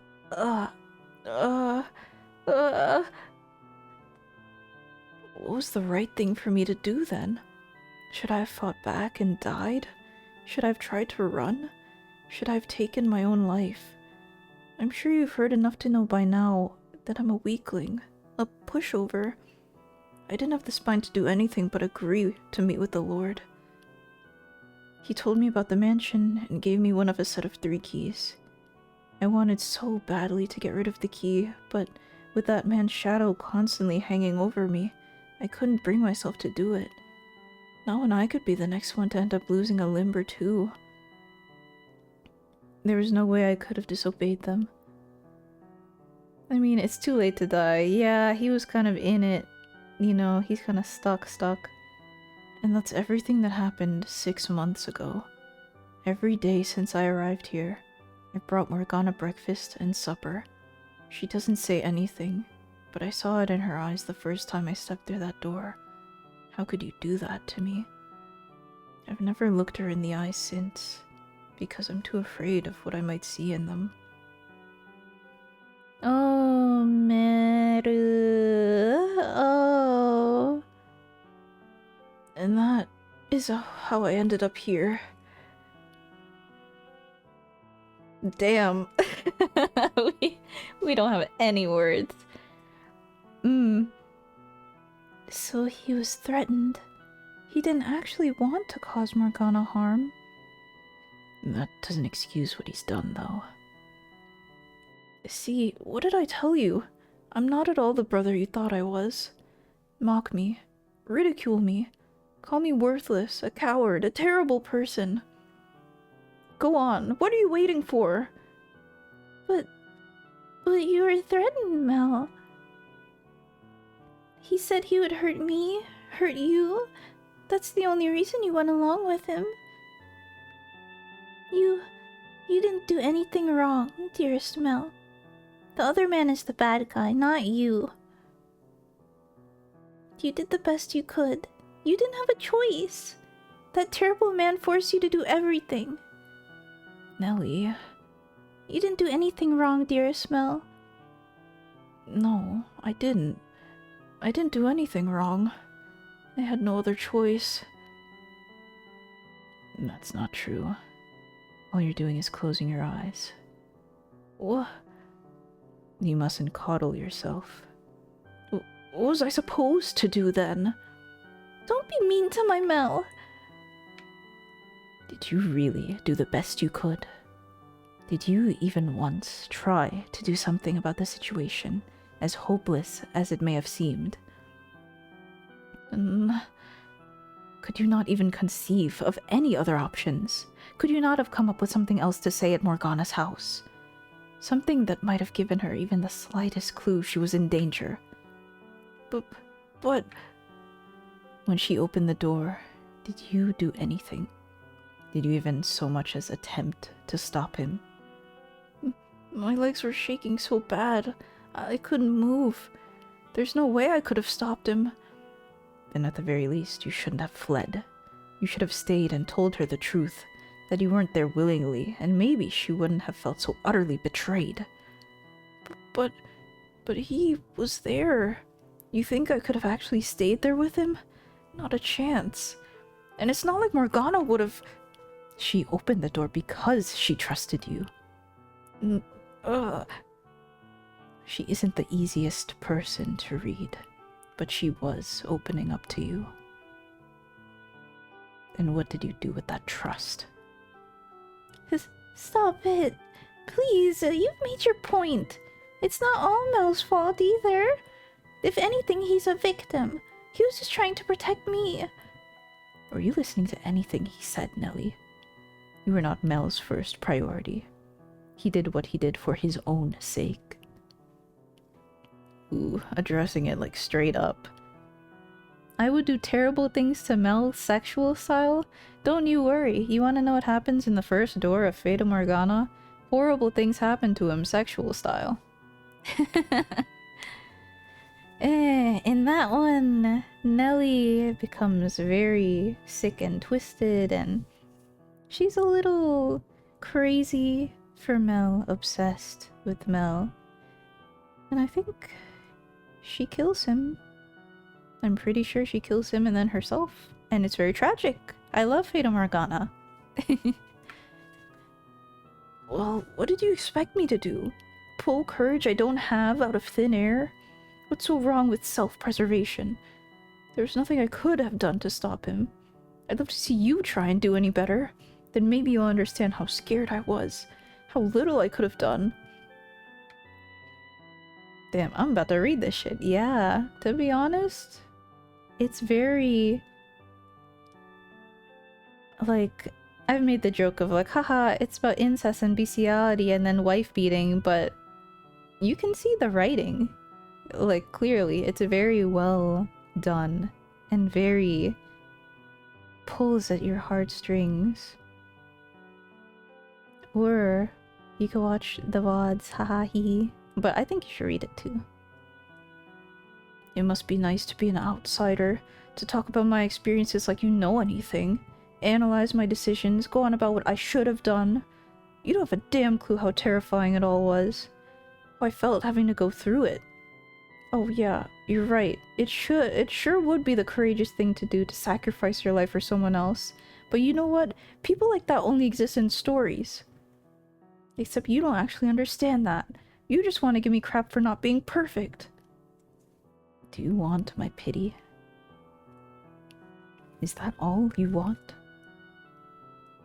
If I tell you I feel bad for you and oh, how hard it must have been, will that satisfy you? Do you not want to know what you can do now? What's even left to do? Nothing I do is going to make her situation any better. It won't make her arm come back. All is not yet lost. Open your eyes. Take a good, long look inside yourself. Think about what you can do. Stop sitting on your hands, telling yourself it's too late. There's still time to make a difference. You just have to commit to act. I don't think you're an especially bad or cowardly person. I think you're an ordinary young man. It might sound like I'm telling you to do the impossible. But soon, the time will come when you must make your choice. When you must stand up and take some responsibility for what you've done. No one's childhood lasts forever. The good days are long behind you, before you ever realize they've passed. When faced with the consequences of your actions, you should not have turned and run, but held yourself accountable. It is perhaps a disproportionately large burden for you to bear, but it's fast approaching, and you need to make a decision. Find your courage. Set Morgana free. Mell. Mell? But even if I open the door for her, it's too little too late. She'll never forgive me after. Is her forgiveness the reason you should act? No, it's penance for what you've done to her. That's so true! His flaws are so... Ugh. He's so about himself. Like, oh, she's not gonna forgive me even if I have caused her to live a long, healthy life and not die in 3 days.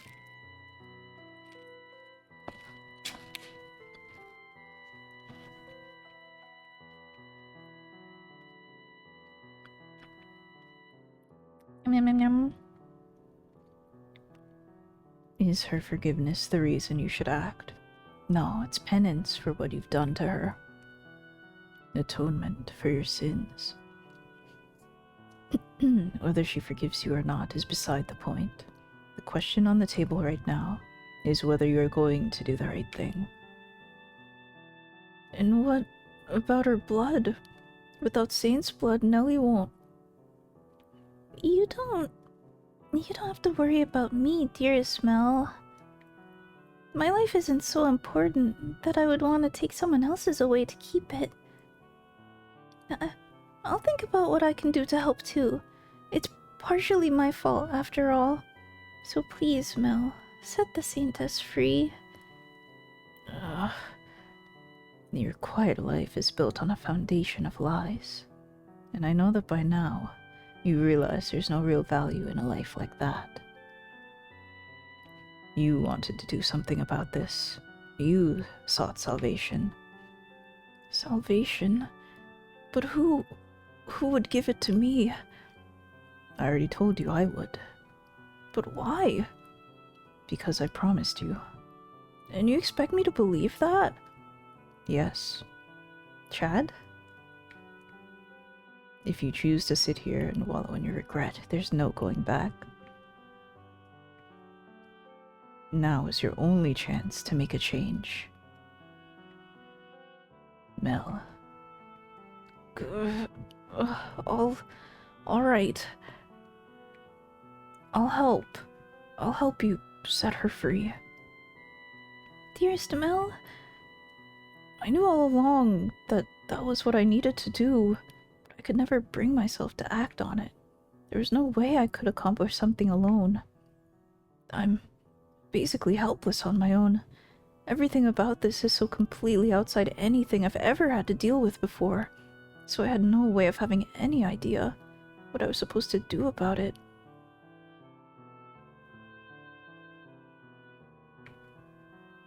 God can be pretty cruel. Why would he force a boy like me to make such a difficult choice? Yes, he can be. You were made to be part of a more normal, a less tumultuous world. But you've come too far to go back to that, so the least you can do is change the world you're in now.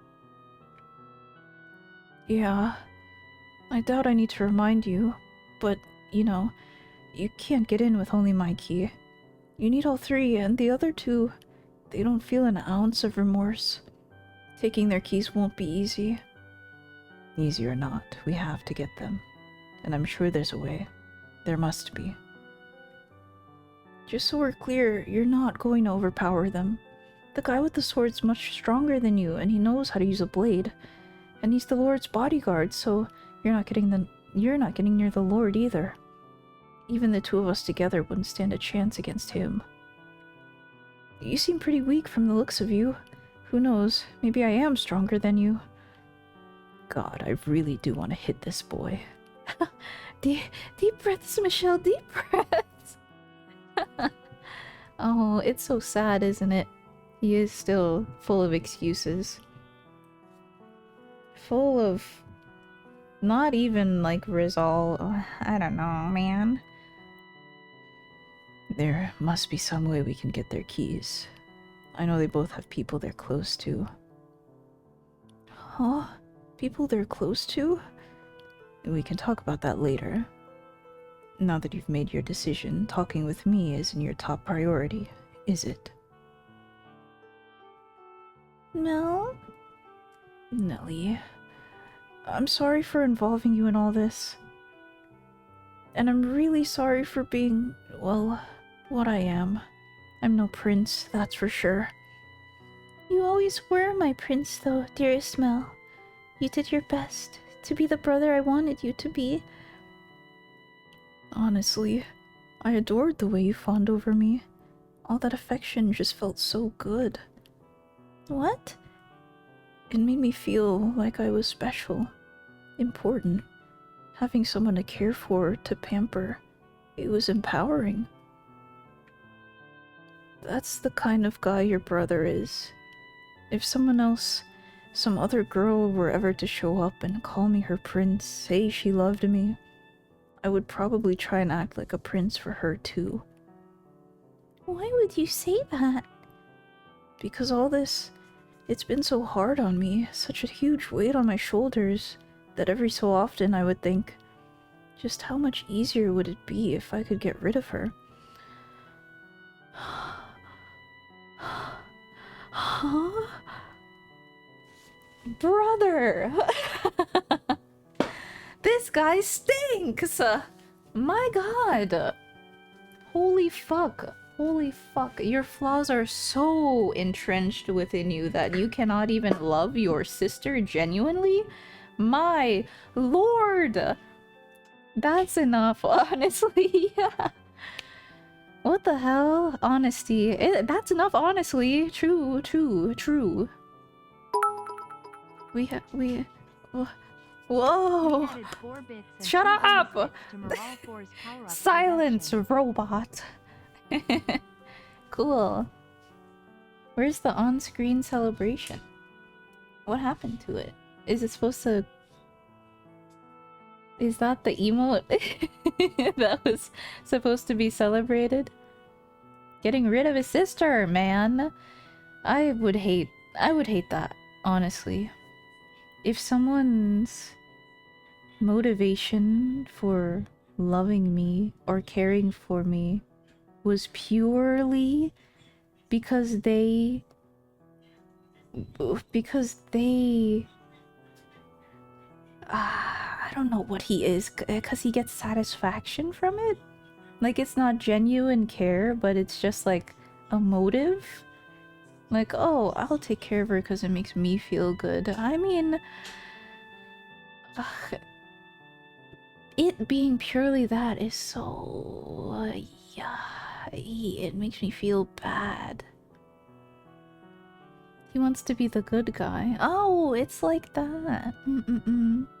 It's kind of like... yeah, it's kind of like when they're like... like nice guys. Nice guys that are like, I'm so nice to you. What is the connection here? It's all to get to Morgana. Hell if I actually give a damn about Mel. Man, yeah, man. It might be going for rage bait. Maybe, we'll see after this next line. He likes having someone worship him. Yeah. And it's so... that's your sister, man. You should have, like, unconditional love for your sister, right? Feelings, wheelings. Mel is literally a nice guy, yeah. It wasn't my fault. There's nothing that I could have done. I mean, I cared for her because, like, yeah, I didn't want her to be sick, and I wanted her to get back to health so that she could fawn over me again. My gosh. If Morgana was just a regular girl, not a saint or a witch or any of that, just a pretty girl about my age, she might have been the one getting all my attention instead of you. That's who I am. That's not you, dearest Mel. You're just beating yourself up. Maybe you would have chosen her over me, but that wouldn't make you any less of a kind man. How can you say that after everything I just told you? Because Mel, Tell me how despicable I am, Nelly. I'm not the brother you once adored anymore, am I? You're not what I thought you were, but you're still my one and only brother. That'll never change, no matter what kind of person you become. It was wrong of me to try and make you into my prince, Mel. I should have done my job as your one and only sister in the whole wide world, been there to help you as much as you helped me. I kept pushing my fairy tale fantasies onto you, and you did your best to live up to them, and I ended up forcing you to pretend to be someone you're not. That's not true, Nelly. I enjoyed feeling idolized. But you knew it couldn't last forever, didn't you? I should have been beside you, not looking up at you. I let you coddle me. I let myself indulge in your love. I thought everything would be alright as long as you kept telling me how adorable I was. They were like magic words to me. I kept my eyes shut. Mel, starting today, I'm going to do my best to be your sister. I'm all done holding you to fairy tale ideals. I won't make you pretend to be a prince for me anymore. And I won't try to be your princess either. I'm just going to be your little sister. So get back on your feet and stand tall, dearest Mel. I know you'll probably have to pay for what you've done when the Saintess goes free, and I know I'll probably cry about it for days, but I won't regret making the decision. Well, I don't know what to say. I wasn't expecting you to handle this so maturely. You're putting your big brother to shame, Nelly. Mother once told me that girls grow up faster than boys. She was right about that. Thank you, Nelly, for accepting me in spite of all the awful things I've done, and for having me as your brother. You're quite welcome, dearest Mel.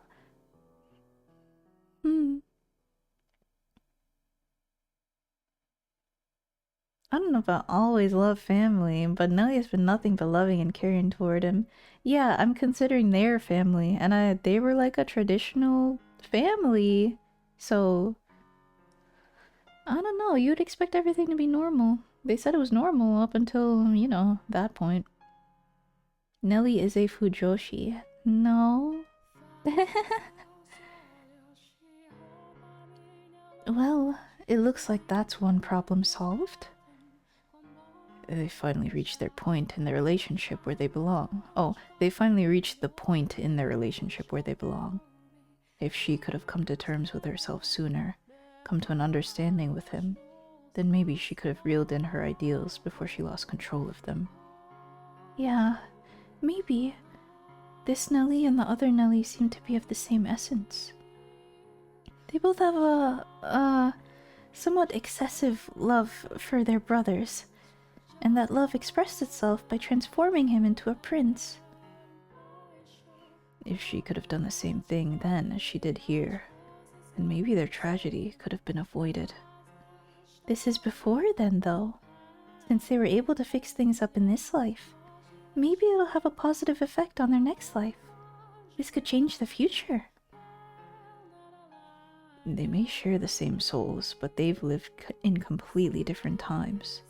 Do you really think something like this could have any effect on the lives of people hundreds of years from now? There's no way to be certain, of course, but considering how tightly the two seem bound, I doubt it will have no effect. I hope it has some effect. Giselle. I was there, in the mansion, as it all happened, and I just stood by and watched. I feel so guilty about that. If I had done something, then maybe it wouldn't have turned out like that. I hate what I was then. What I was until just recently. From the memories left imprinted throughout the mansion, I showed you bits and pieces of their lives. And, as I told you their tale, the only thing I contributed was disparaging commentary. I don't feel like you were that critical of them. I absolutely was. I talked about them like they were somehow beneath me. Yes, you did occasionally offer an opinion on someone or something that you showed me. Huh? Ah! Hi, Hybrid, welcome in. Modern Nelly could... Maybe. I mean... She just got really jealous over the white-haired girl. Yes, you did occasionally offer an opinion on someone or something you showed me beyond the doors, but the fact that you were mostly detached from the events there is what allowed me to get to the core of their characters. If you hadn't been in the position you were, so you could tell me the story the way you did, I would have never been able to talk them into helping. You contributed more than criticism. Your words weren't for nothing. They made this possible. It makes me feel a lot better, hearing that from you. And if you still regret your inaction, then make up for it now by taking action here, and have faith it will bear fruit in their next lives. I will. I wonder if Morgana might have a change of heart too. It's not like Mel wanted to bring her so much pain. He deeply regrets what he did, so maybe she won't bear quite as much resentment for him when she learns that. Yes, I know what you're going to say. If that was enough to assuage...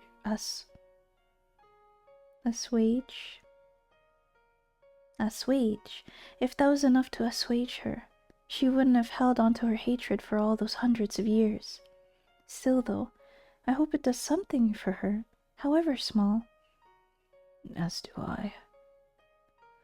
It's, gotten pretty late, so I'm going to take Nelly back to the cottage.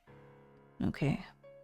If you have some secret plan to get the other 2 keys, could you fill me in on it tomorrow? Sure.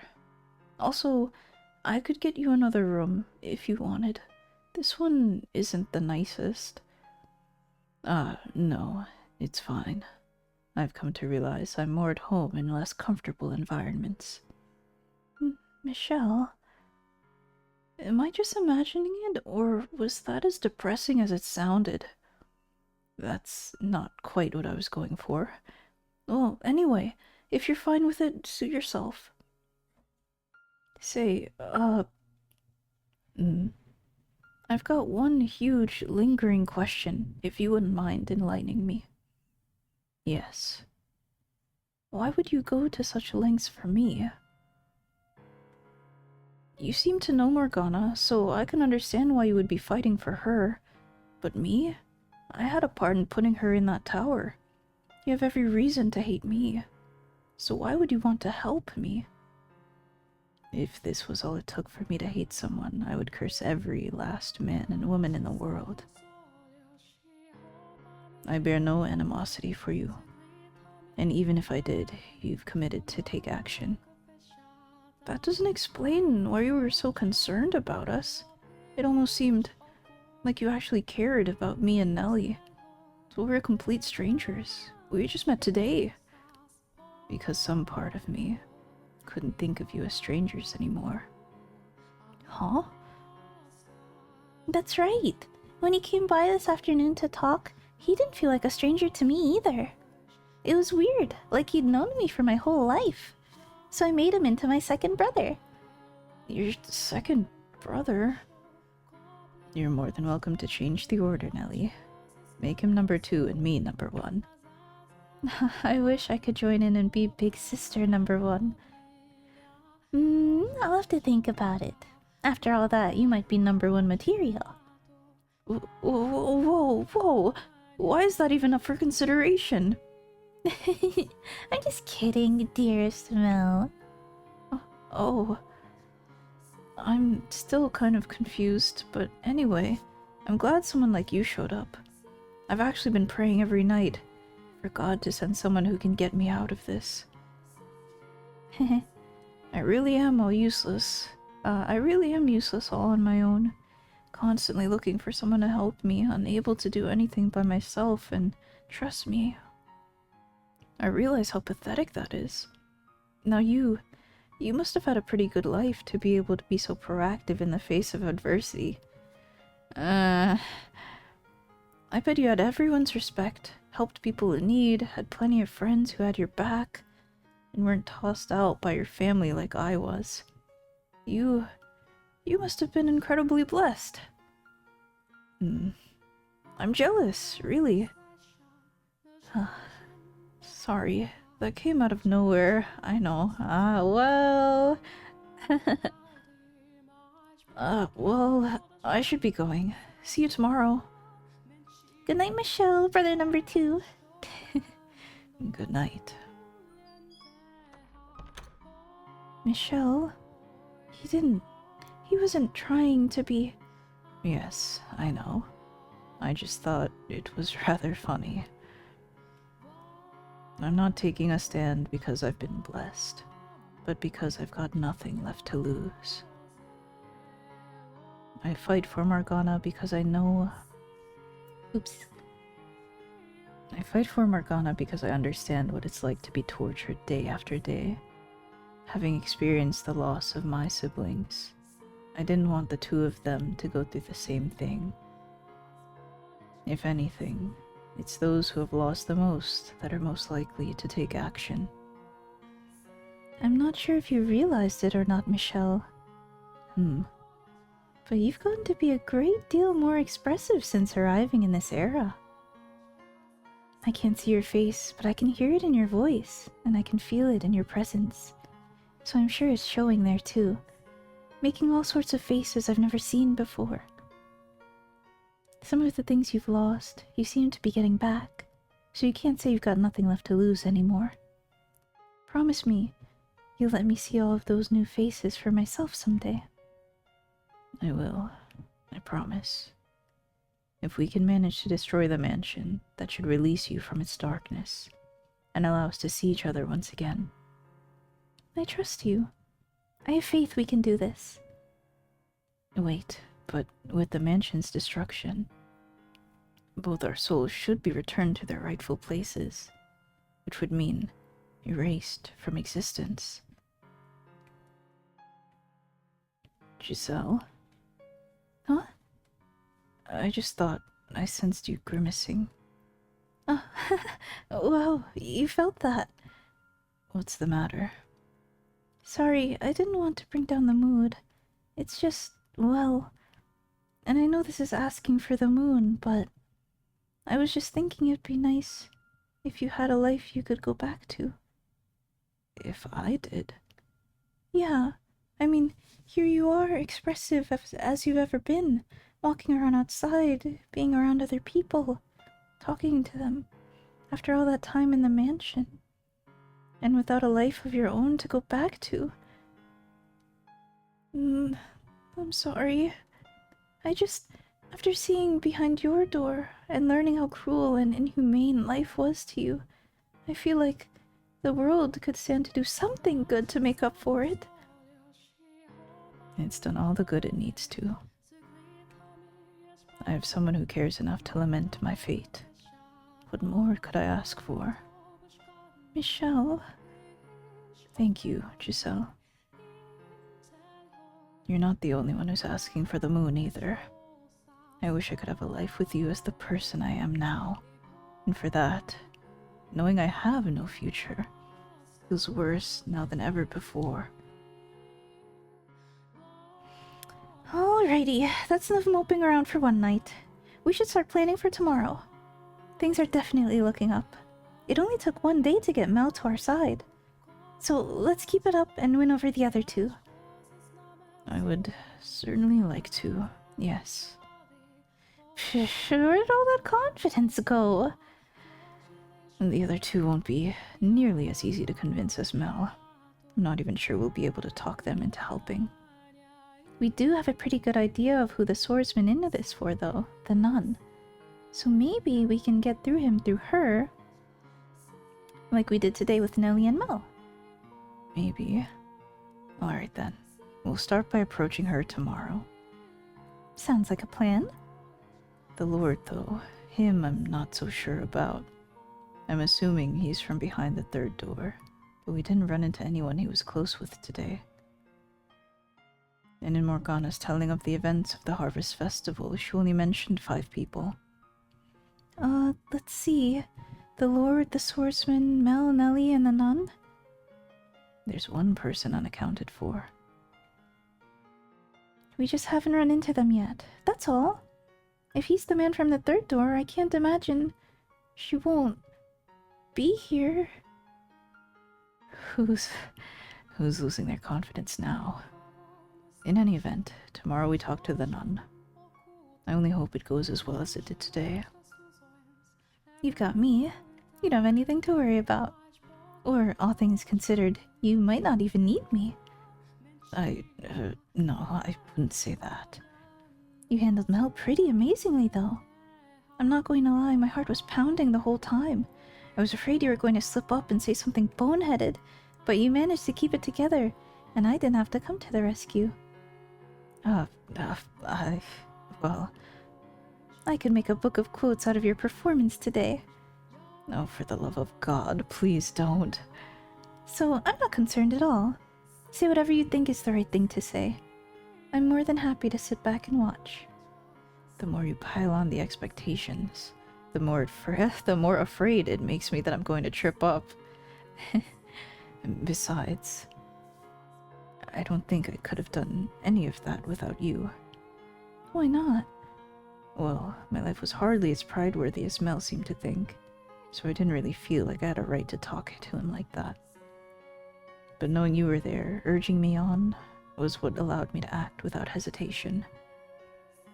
So, thank you. No thanks necessary. But if you say so, then you're more than welcome. I'm glad I could be of assistance, if just a little. That you were. Now, let's keep this momentum up tomorrow. It's getting a bit late though, so you should probably get some sleep. What is it? I kind of don't want to sleep. What? Why not? For somewhat childish reasons. Oh, are you sad you won't be able to hear my voice? Are you lonely, you poor, poor dear? I am. Straight face. Yes. No, that's the last thing I expected you to admit to. Okay, well, do you want to stay up and talk for a little longer then? Not too long, though. You need to rest up for tomorrow. And who knows, maybe I'll show up in your dreams if you wish hard enough.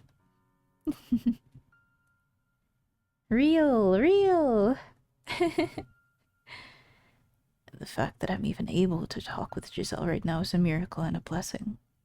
So is it avarice for me to yearn for more, knowing I've already been granted such a great bounty? I want to see her face as much as she wants to see mine. She's infinitely more expressive than me, and I want a good, long look at all those many expressions up close. I want more than her voice. I want her whole body. I want to feel her warmth. In this era, I have all 5 of my senses in full working order, as I did when I was alive. Giselle, though, she doesn't. She remains dead. As lively as she may be now, that's one thing she did not get back. I truly wish she could have been here too. She would have certainly found more joy in her renewed life than me, and she certainly belongs under the sun far more than I do. Ah, hi Fishin' Freak 420. Oh, base the name. Cheers, I'll drink to that. Cheers. I will too.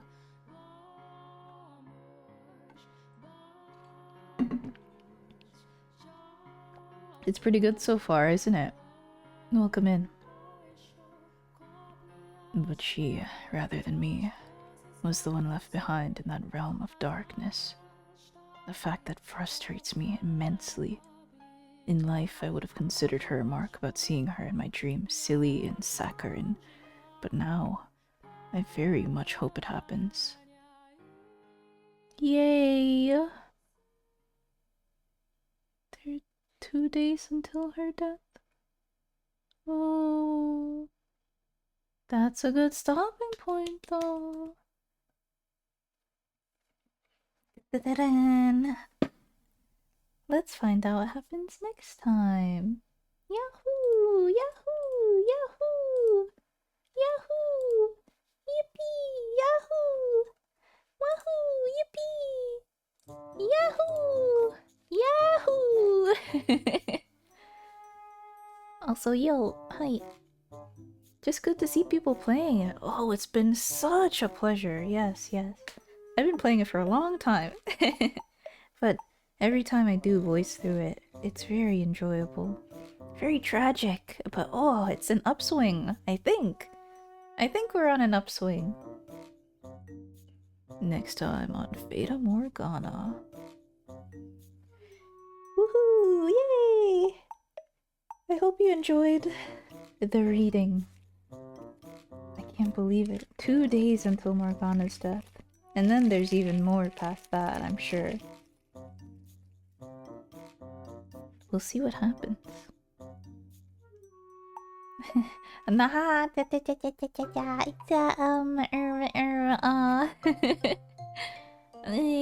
well, that's true. Woohoo! It's a big upswing. What's coming? Ah! You're right. Whenever something seems good, I want to believe.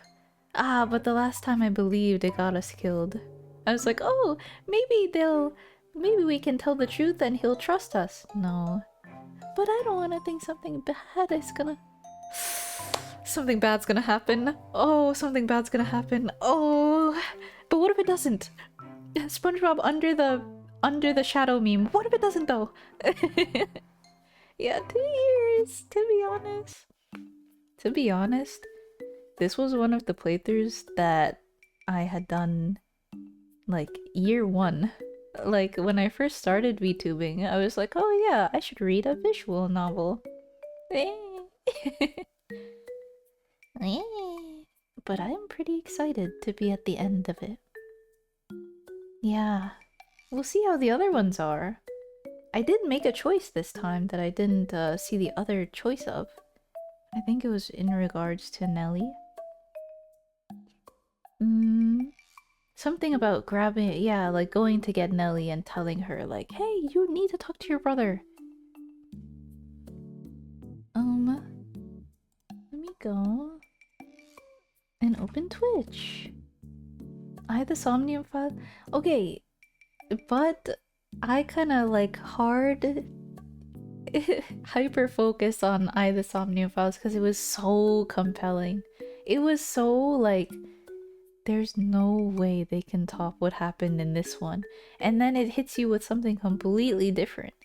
Ah, something so compelling about fucking those types. I like 999, I like VLR, I like ZTD, I like the Somnium Files. I think it's the branching paths that give me so much, like, whimsy. I think.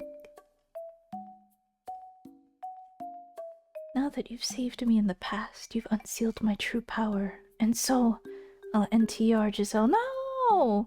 No, she wouldn't. Now that we've saved Morgana, she'll be like, oh, I'm healed. And then she'll dissolve, and then the mansion will dissolve, and... Nelly would have probably slipped on someone's glass slippers on the way out the stairs in that ending. Oh, God. Oh, God. Something bad is going to happen in that other ending, isn't it? God, what if she runs into someone and then gets killed or something like that? Branching paths that are secretly linear? That's the thing about... That's the thing about 999 or VLR. The path branches and then you get to an ending and then you get information in that ending that you would not find anywhere else. So now you have meta information that you can use in other endings, and that's so fucking cool. I love that. That happened in the Somnium Files too, didn't it?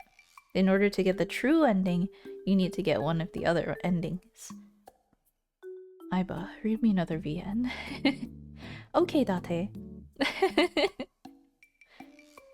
Yeah, it really did. It was so compelling. Oh, I'm excited for the second one. Man, my ass is about to be a visual novel reader only. Jesus. Though it gets even scarier if you think about the logistics of who's who in the other paths. Oh, for Somnium Files? That's true. Some of them are murderers. Some of them aren't murderers in different timelines. Is that the one with the drunk detective and his neckties talking? The Somnium Files is about Date. He's a purple man with blonde hair, gray hair, and he has one yellow eye, and the eyeball, Aiba, is a little hamster, and she's also a girl. Drunk detective and his neckties talking though. Isn't that... Am I crazy, or isn't that Disco Elysium? Am I wrong? I think that's what you're talking about. Turns out the good ending isn't that good if you think it through. Don't. You don't have to think too hard. You don't have to think too hard. You don't have to think too hard. It's a good story, sir. Let's see. Who do I want to raid? Let me open a few. Disco Elysium is a good game though. I've been seeing a lot of Disco Elysium memes, and it's very funny seeing the different, like, aspects of your brain talking to Harry. You know? They're good memes.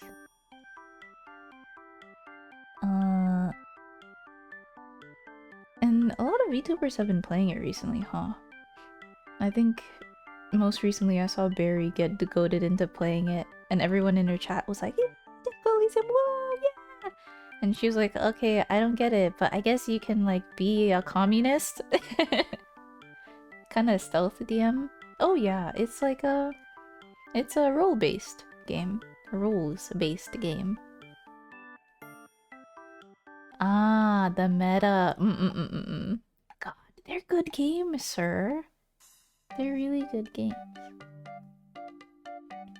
Let me see. Hold on. Give me a second. Okay. Let me listen in really quick.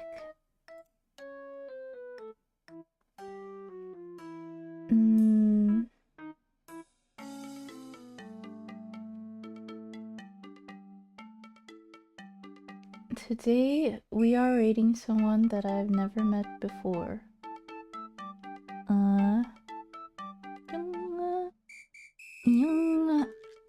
saw their model and I was like, oh, that's an interesting, cute looking model. And today they are working on Live 2D and then sketching, computer stress tests in parentheses. Their name's 37. Yoink, yoink. Be on your best behavior. The tan raid message, please, with any emote you want, and say hi if you doth please. Yoink, yoink. That's the message. On blood. That's what I want. Yeah, they're just working on drawing their new model, I guess. Which is relatable. I should say that. Oh, this is how you have conversations. You think before you say things. Wow. Yay! Thanks for enjoying. Thanks for listening. Boing boing boing boing boing boing boing boing boing. Boing boing boing boing boing boing boing boing boing. Oh, I'm so excited to work on my model too. Ugh, ugh, ugh. I don't know. Their name's 37LN37. One of those cool numbers names that those artists tend to have. I know 2 people who go by like 37, 38, I think, if I remember right. 2NO601 is my dear friend. Yahoo! Thanks for joining. Oh, they're true. Maybe. What do they mean?